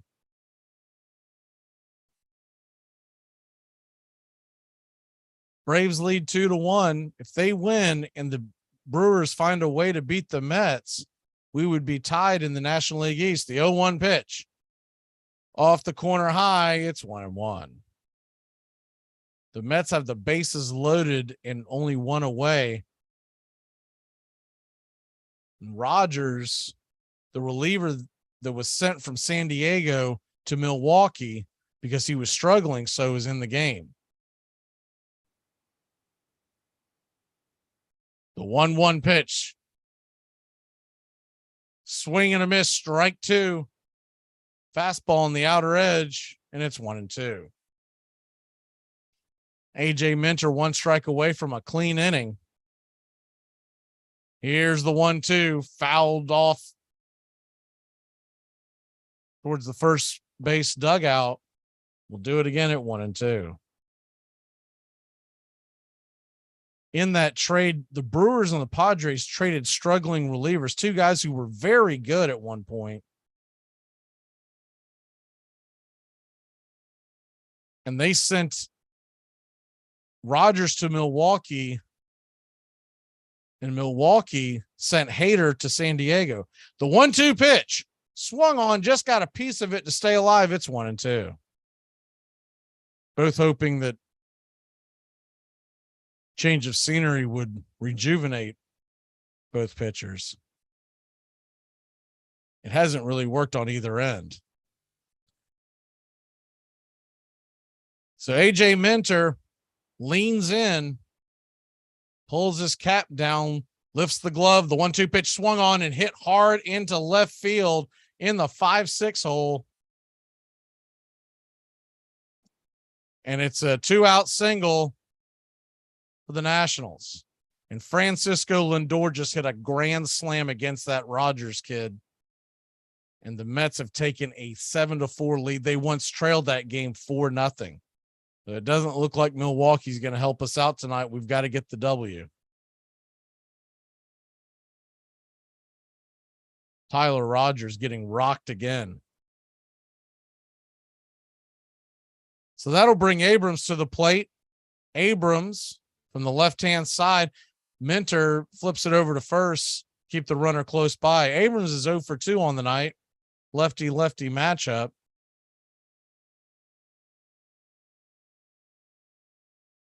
I don't know how far he hit that, but Lindor hit that a mile.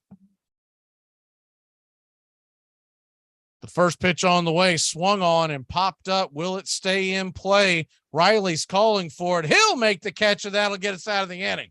So we can't control what's going on in Milwaukee, but we can go ahead and get some more runs. Let's get the bullpen some more Insurance, Swanson, Riley, and Olson coming to the plate. Hey, this isn't my coffee. Where's my finely ground quinoa blend from Starbucks? That's it. Definitely put an eggshell and some allspice in it. Didn't that just dress it up? Let us get something clear. I am not a morning person. I have to ease into my day slowly. First, I have my coffee. Sans eggshells or anything else one tends to pick out of the garbage. Hey, Braves fans, the Armchair Quarterbacks YouTube channel are bringing you Braves baseball all season long. Hi, I'm Mac McGee, and I'll be bringing you Braves baseball play-by-play for the Braves fans out there, for all of Braves country. So pull up an armchair and join us for Braves country baseball, first pitch to last pitch, all season long, right here on the Armchair Quarterbacks YouTube channel. Enjoy sun-drenched days, epic stays, and plenty of room to roam in Greater Fort Lauderdale. Our hotels, attractions, and restaurants have taken the Visit Lauderdale's Safe and Clean pledge so you can relax and explore with confidence. When you're ready for that well-deserved staycation, our 23 miles of golden beaches await. Find wide-open spaces to hike, bike, kayak, and paddleboard. Visit your favorite attractions, then dine out in style in socially distanced dining rooms or al fresco on waterfront patios. Learn more at sunny.org. You know the guy's names on the baseball team? Well, go ahead. Who's on first? Yes. I mean the guy's name. Who? The guy playing first. Who? The guy playing first base. Who? The guy on first base. Who is on first? What are you asking me for? I don't know. When the University of Illinois played Northwestern, Illinois rooters fired blanks into the air. Much more convenient than yelling, the campus paper said, and has a better effect on the visiting team. And when the Princeton Tigers beat Yale, their fans roared right onto the field.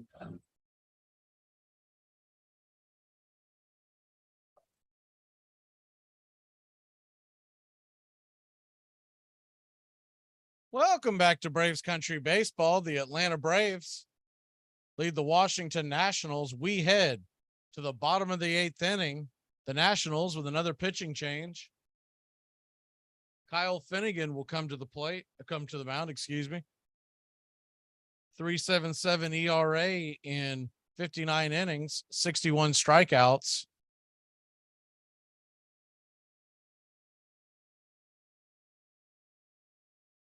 Finnegan getting set to face the heart of the Atlanta Braves order, Dansby Swanson.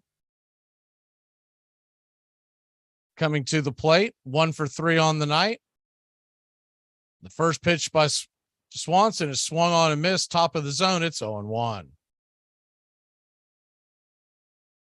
Swanson with the single earlier tonight. Standing on deck, Austin Riley and Matt Olson in the hole. Braves would like to get a little bit of insurance run here as we head towards the ninth inning. The 0-1 pitch down below the knees, taken for a strike. No, they're going to call that a ball. It's 1-1.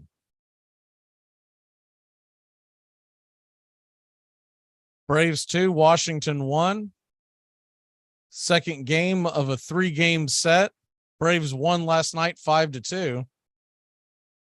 The 1-1 swung on and banged foul. It's 1-2.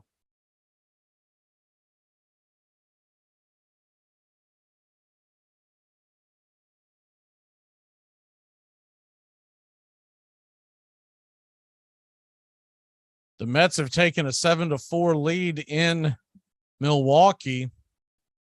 Milwaukee still with 3 more turns at bat. Keep you updated on that.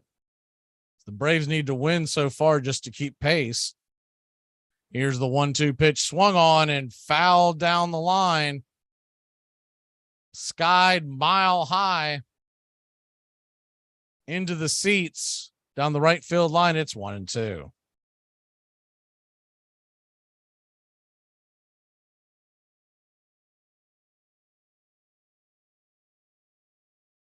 .12:20 first pitch tomorrow for the Atlanta Braves. Then they go on the road to Philadelphia for 4 and Washington for 3 before next Friday night's big series against the Mets. The 1-2 pitch fouled off and out of play. We'll do it again at 1-2.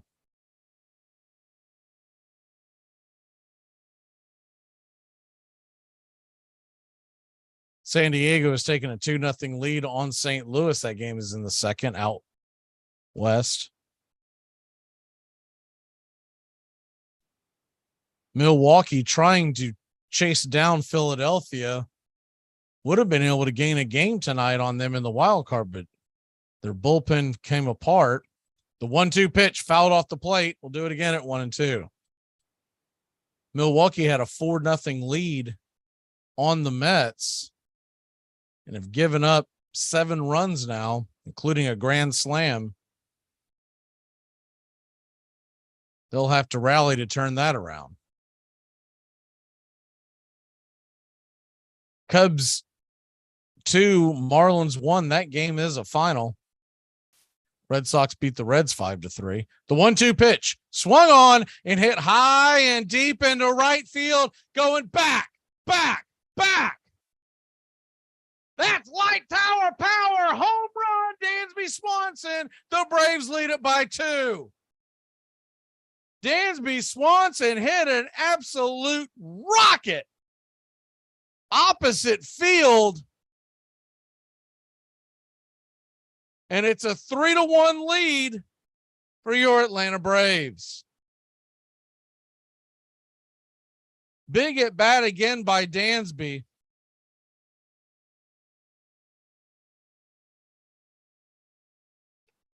Tried to pitch him on the outer part of the plate, and he sent it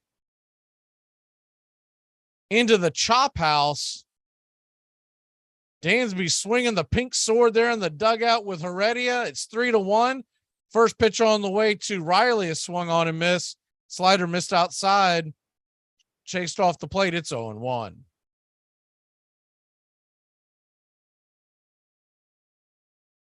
So that gives Braves a little bit of breathing room. The 0-1 pitch inside. Riley has to bend out of the way. It's 1-1.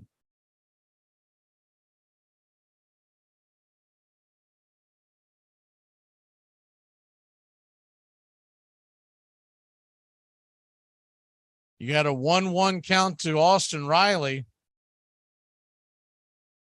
Catcher sets up inside. Fastball right down the pipe, taken all the way. It's 1-2. Standing on deck is Matt Olson. Now in the hole is Travis d'Arnaud, who already has 1 home run tonight. Kenley Jansen is warming up in the Atlanta bullpen. The 1-2 pitch, he lets it go, and off the plate, 98 miles an hour. It's 2-2.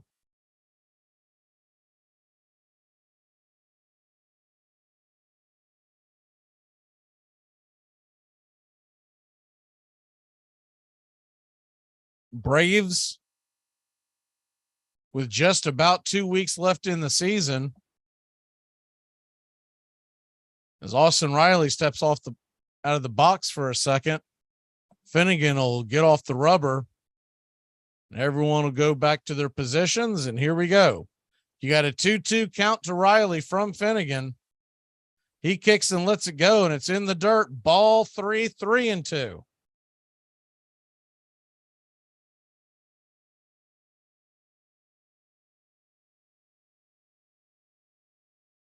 Standing on deck is Travis d'Arnaud. Matt Olson.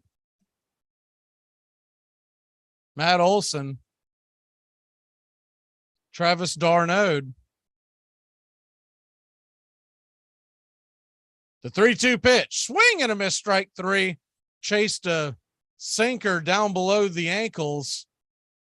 Inside. And there's 1 away.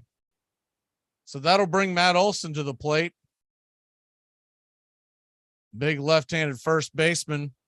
1 for 3 on the night. Raising his batting average to 236.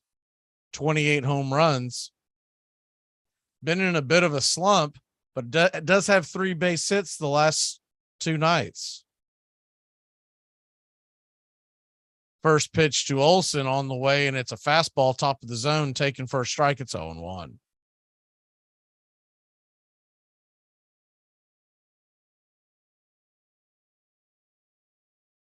Braves lead at 3-2 in the bottom of the eighth. Kenley Jansen warming up in the Atlanta bullpen. The 0-1 pitch swung on and missed, kind of flailed at a splitter that was on the outer edge of the plate, and it's 0-2. Good pitch by Finnegan. Sure, it looked like a fastball to Olsen when it came out of his hand.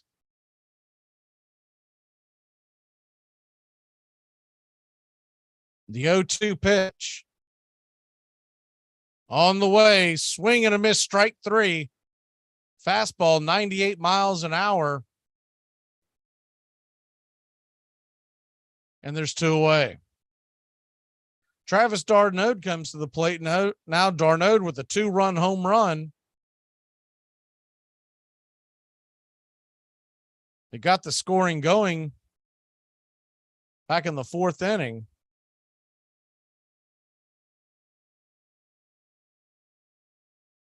He's 1 for 3. On deck is Contreras. It is 18-11 in Philadelphia, the Blue Jays over the Phillies. The first pitch on the way is a fastball, 99 miles an hour, outer edge, called for a strike. It's 0-1. 18-11. I'm sure they've got position players throwing at this point, but that's got to hurt the Philly bullpen going into our series. The 0-1 pitch fouled back out of play. It's 0-2.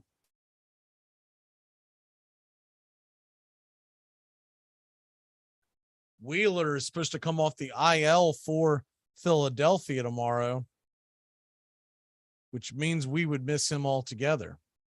See if that still is the case. That's what they were projecting yesterday. The 0-2 pitch, swing and a miss, strike three, and that'll end the inning. But not before Dansby Swanson goes opposite field to give the Braves a 2-run lead. We head to the bottom of the ninth. Kenley Jansen's coming into the pen.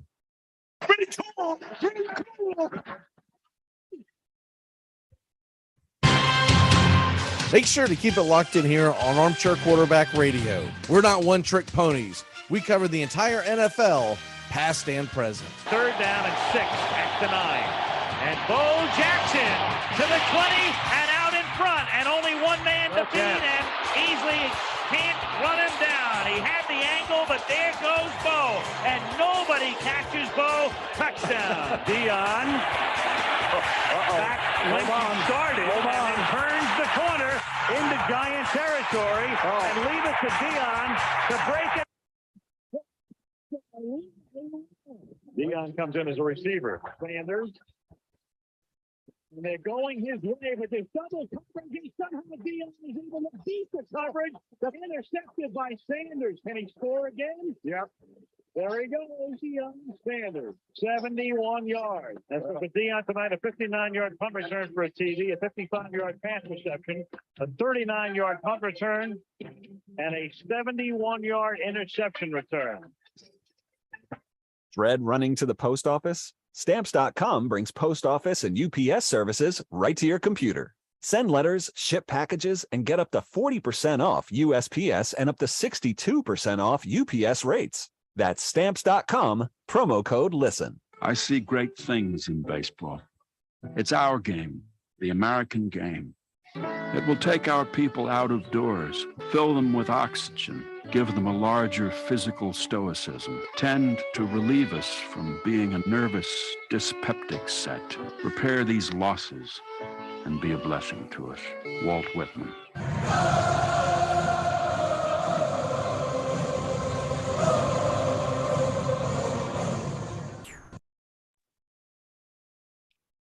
Welcome back to Braves Country Baseball. The Atlanta Braves lead the Washington Nationals 3-1. As we head to the ninth inning, and Kenley Jansen coming to the mound. Kenley Jansen has pitched pretty well his last couple of times out. By the way, I did check it. It is Zach Wheeler tomorrow for Philadelphia. He's going up against Gausman. Pretty good pitching matchup, Toronto versus Philadelphia. That would mean that the Braves would miss Zach Wheeler, which is a good thing because he normally pitches us really tough.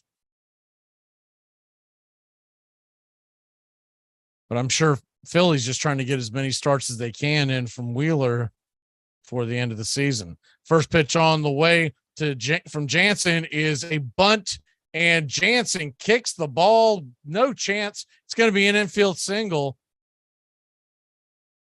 And he is a lot of things, but athletic is not one of them. That ball, he missed. The ball was bunted over his head. He tried to scoop it. Then he kicked it. Then he kind of banged into Vaughn Grissom.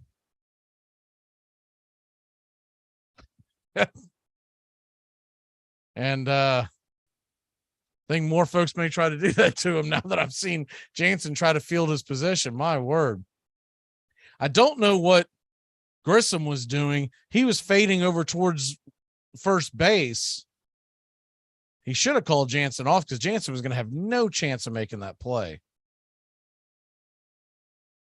Jansen was trying to scoop it and flip it with his glove. That was never going to happen. And the ball was never. They're coming out and checking on Jansen now, see if he's okay. I can't imagine if they find anything wrong with him that they're going to let him pitch. They're going to err on the side of caution and take him out of the game, I would think. Would think that would mean they would bring Iglesias in, but don't know if they're trying to give Iglesias rest. You never know how the managers have it set up. Jansen is throwing some warm-up pitches. Seeing if he's okay. He's talking to the trainers and Snickers out there. So it looks like they are. Yeah, it's going to be Tyler Matzik. Matzik is warming up, and it looks like they're going to call for him. I don't believe they're going to let. Well, maybe he is going to throw, but in the middle of that, Kranitz motioned to the bullpen to get Matzik to start warming up. So that's what that motion was. I thought he was calling to bring him in, but it looks like Jansen's going to try to make a go of it. So now you've got a runner on first with wheels and Victor Robles with wheels. Now Washington needs 2 runs. So the bunt's not necessarily in play, but Robles could try to beat something out similar to what Vargas just did. They wanted to take advantage of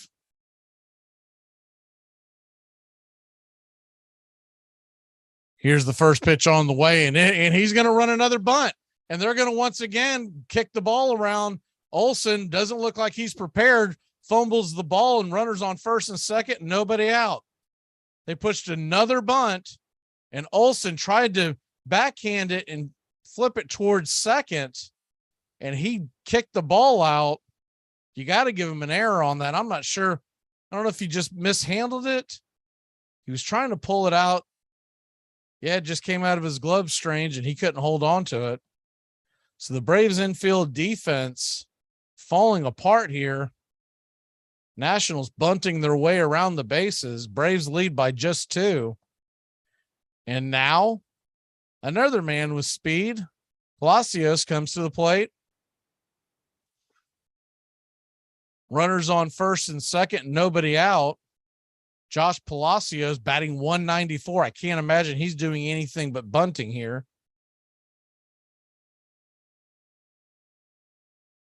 Trying to get the tying runs in scoring position.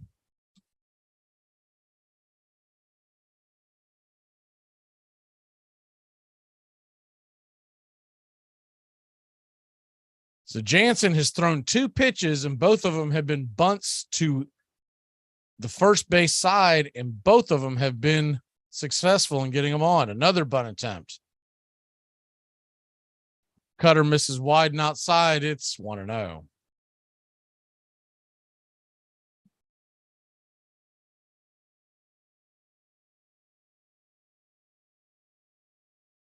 Nationals playing some small ball and testing the Braves infield defense.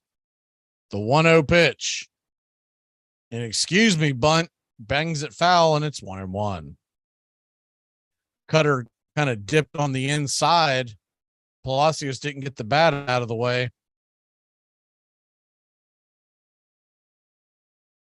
You would think that the cutter would be a pretty difficult pitch to bunt. But both guys have laid two really good bunts down. The 1-1 on the way and bunted foul again. It's 1-2. So now you got two strikes on Palacios. Whether or not they'll keep the bunt on. The way skipper Dave Martinez just nodded, I think they might be doing it. We'll see what actually is in play. Runners on first and second, nobody out. Braves with 3 errors on the night.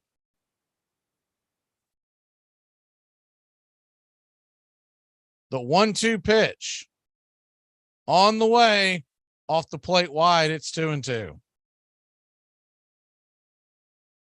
So that might have been just to see whether or not he was going to offer at it. Jansen.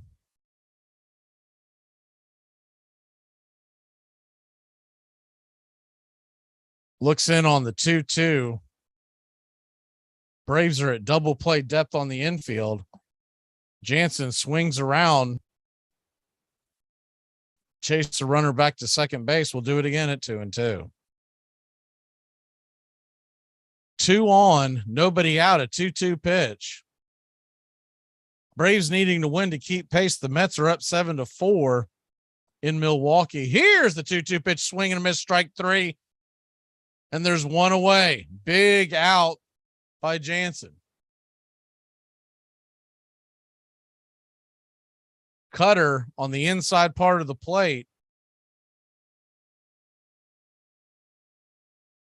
But that will bring the top of the order to the plate. Josh Palacios down on strikes. And here comes Thomas. Lane Thomas 0 for 3 on the night. He's had some big hits against the Braves this year. Righty-righty matchup. I doubt the bunt would be in play with him, but you never know. He does have speed. First pitch on the way to Thomas is swung on and fouled down the line. It's 0-1.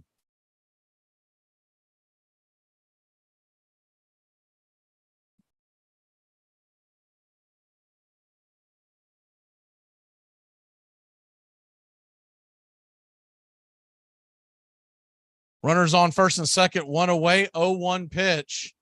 Top of the 9th inning. Here's the delivery. Swing and fouls it back out of play. It's 0-2.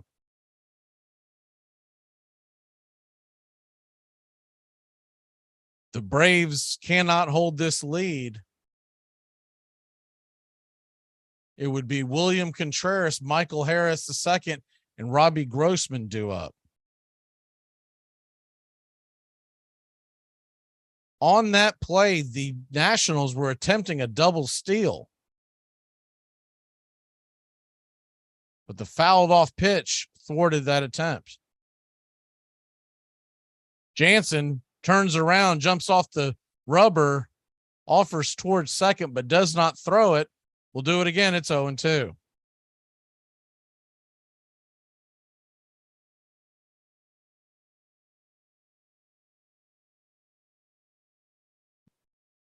The 0-2 pitch from Jansen. On the way, swing and a miss, strike 3. Good pitch by Kenley, and there's 2 away. Did see a telling thing by Kenley Jansen interviewed the other day. This was right before. I'm not going to say he's fully turned it around, but he's pitched much better. If you minus these 2 strange bunts last couple of times out. Kenley Jansen was quoted as saying he's tired of getting beat with his secondary pitches, meaning he's in there throwing sliders and getting beat when he could be challenging him with the cutter. See if any kind of adjustment there long term can help him going forward. So that'll bring the number 2 hitter, Garcia, to the plate. 2 on, 2 out. Braves lead by 2. Here's the pitch, and it's a cutter up out of the zone. It's 1-0.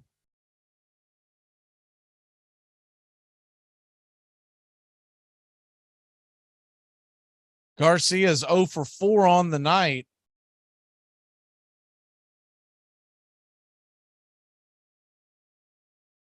Standing on deck is the first baseman, Meneses. The 1-0 delivery. Cutter low. It's 2-0. That pitch missed badly. Travis d'Arnaud was set up on the outside part of the plate and had to backhand it because it went down and in low out of the zone. Fortunate that ball didn't get past d'Arnaud, bringing the tying run into scoring position. So Garcia now ahead in the count 2-0. Kenley Jansen on the ropes here. The 2-0 pitch. He swivels and fires and swing and hits hard into right field. That's going to get a run in. Runners coming around and going to third. Runners on the corners. And the Braves lead by just 1. Garcia with an RBI single.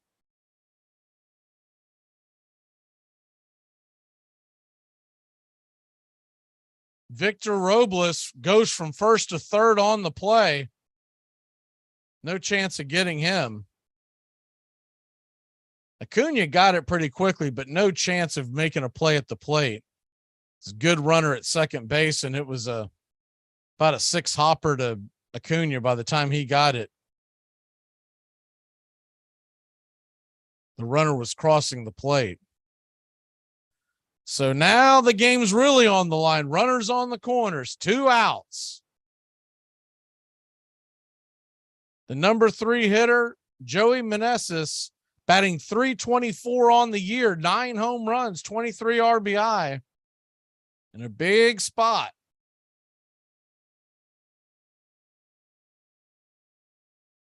Jansen, righty-righty matchup. The first pitch, way outside wide, it's 1-0. Braves clinging to a 1-run lead. A game where they've had 3 errors. Not played particularly great baseball.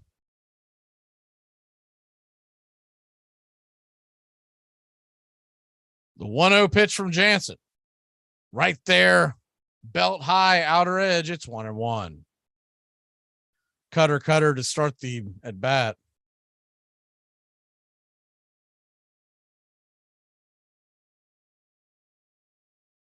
It's 7-4 Mets in Milwaukee, bottom of the 8th inning. The Braves need to win to keep pace. The 1-1 pitch. Cutter misses high. It's 2-1. On the play, on the pitch, the runner takes second, almost at defensive indifference, which is really strange because it's the go-ahead run. There was no effort to even keep him on, and he took second base with ease. So now they're going to go ahead and walk Meneses, an automatic walk. And that'll bring Luke Voit to the plate. So now we've got ourselves one heck of a matchup here. Luke Voit, 1 for 3 with a walk and a single. Big power hitting bat of the Washington Nationals, ex-Yankee, ex-Padre. The game on the line. He kicks and deals and a swing and a miss. Top of the zone, it's 0-1. Braves lead it 3-2, but the bases are juiced. Bases loaded, 2 outs, an 0-1 count to Voit.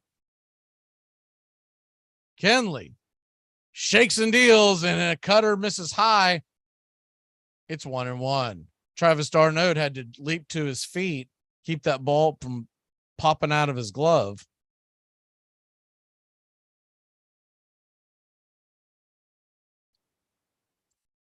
A walk would equal a run, would equal a tie.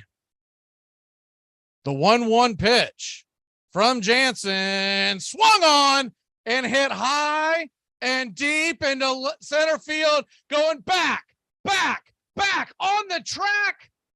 Michael Harris will make the catch, and the Braves win a heart-stopping 3-2 win. Woo! Smoke them if you got them. The Braves take number 2 in this 3-game series, taking the first 2. When Voit hit that ball, he thought it was gone. He was starting to strut. Kenley Jansen, after 2 infield goofy bunt, one was a bunt for a hit, one was an error, set up this game to be a bases loaded. I mean, when he hit that, it looked like he got it. But it died at the warning track, and the Braves win it 3-2. We win the first 2. We win the series. We go for the sweep tomorrow. We will be back Friday night, 7:20 first pitch.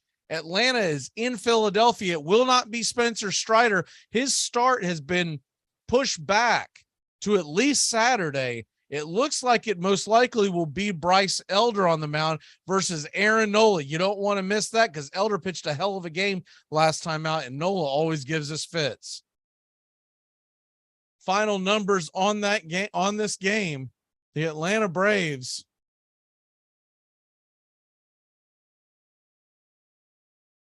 with an attendance for a great Tuesday night attendance, 40,224.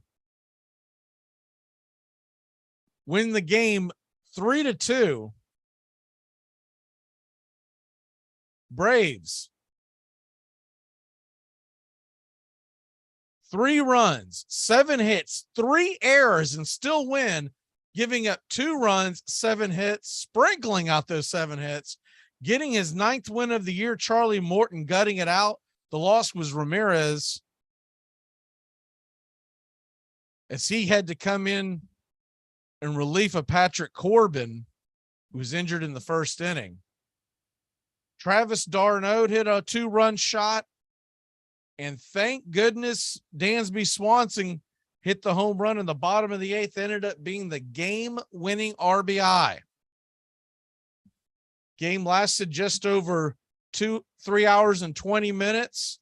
We head to Wednesday, most likely still 1 game back. Milwaukee is still batting in the 8th, but they trail by 3, and Diaz is warming up for the Mets.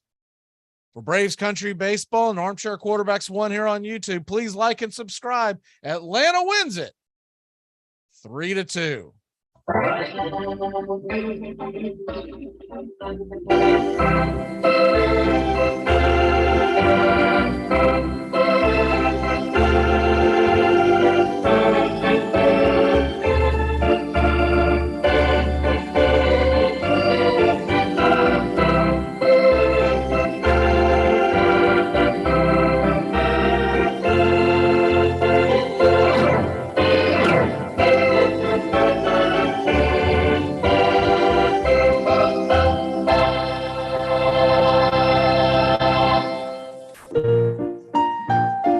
Braves fans, the Armchair Quarterbacks YouTube channel are bringing you Braves baseball all season long. Hi, I'm Mac McGee, and I'll be bringing you Braves baseball play-by-play for the Braves fans out there, for all of Braves country. So pull up an armchair and join us for Braves Country Baseball, first pitch to last pitch, Tuesday and Friday nights, right here on the Armchair Quarterbacks YouTube channel. This portion of the show is being brought to you by The Best Things in Life, which are still free with minimum purchase at participating dealers.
The outlook wasn't brilliant for the Mudville Nine that day. The score stood 4-2 with but one inning more to play. And then when Cooney died at first and Barrows did the same, a pale-like silence fell upon the patrons of the game. A straggling few got up to go in deep despair. The rest clung to hope which springs eternal in the human breast.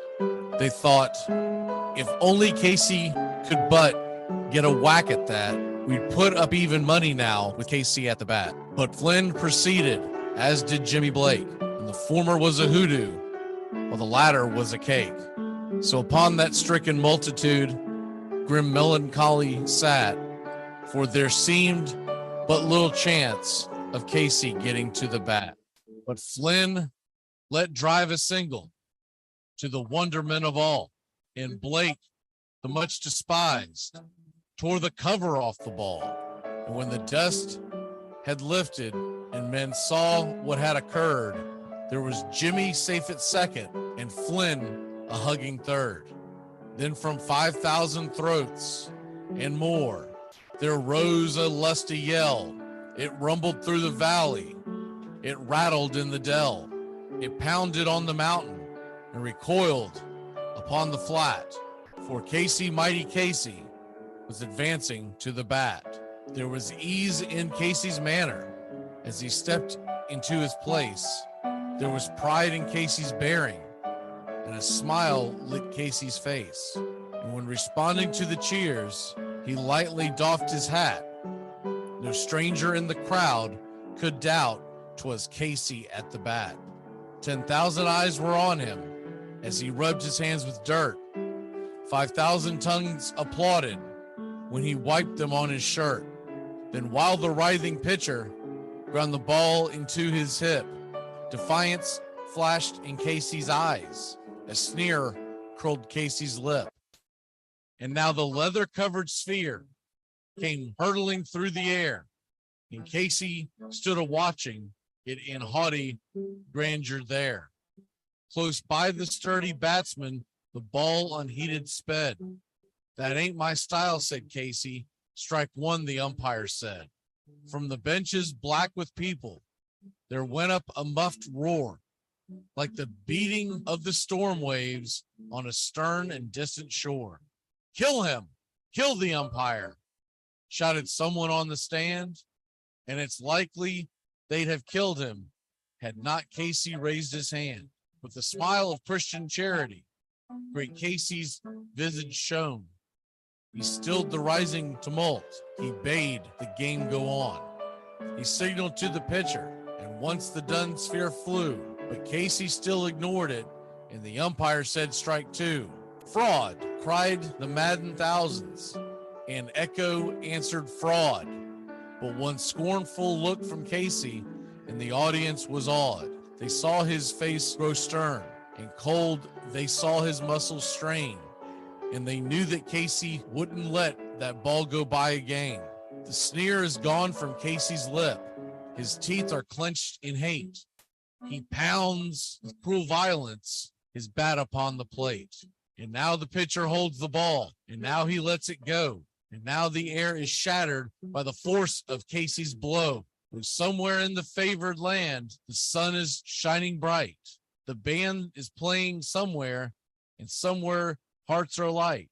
And somewhere men are laughing, and somewhere children shout. But there is no joy in Mudville. Mighty Casey has struck out. Time to go. We're back tomorrow with another show. Well, unless we're fired, we'll talk to you then. Goodbye, sweetheart. Goodbye. Goodbye. Guys and gals, it's time to go. We'll see you on the next show. Same back time, same back channel. Thanks for listening to the Armchair Quarterbacks on these CBS Sports affiliates and catching the show on YouTube Live. The Armchair Quarterbacks bring you Braves Country Baseball every Tuesday and Friday night, play-by-play with Mac McGee. Find Armchair Quarterbacks on YouTube Live today. Please subscribe and share and take us everywhere you go. The Armchair Quarterbacks, your first choice for Southern sports talk, live from the First Coast. Gonna get another cigarette, please get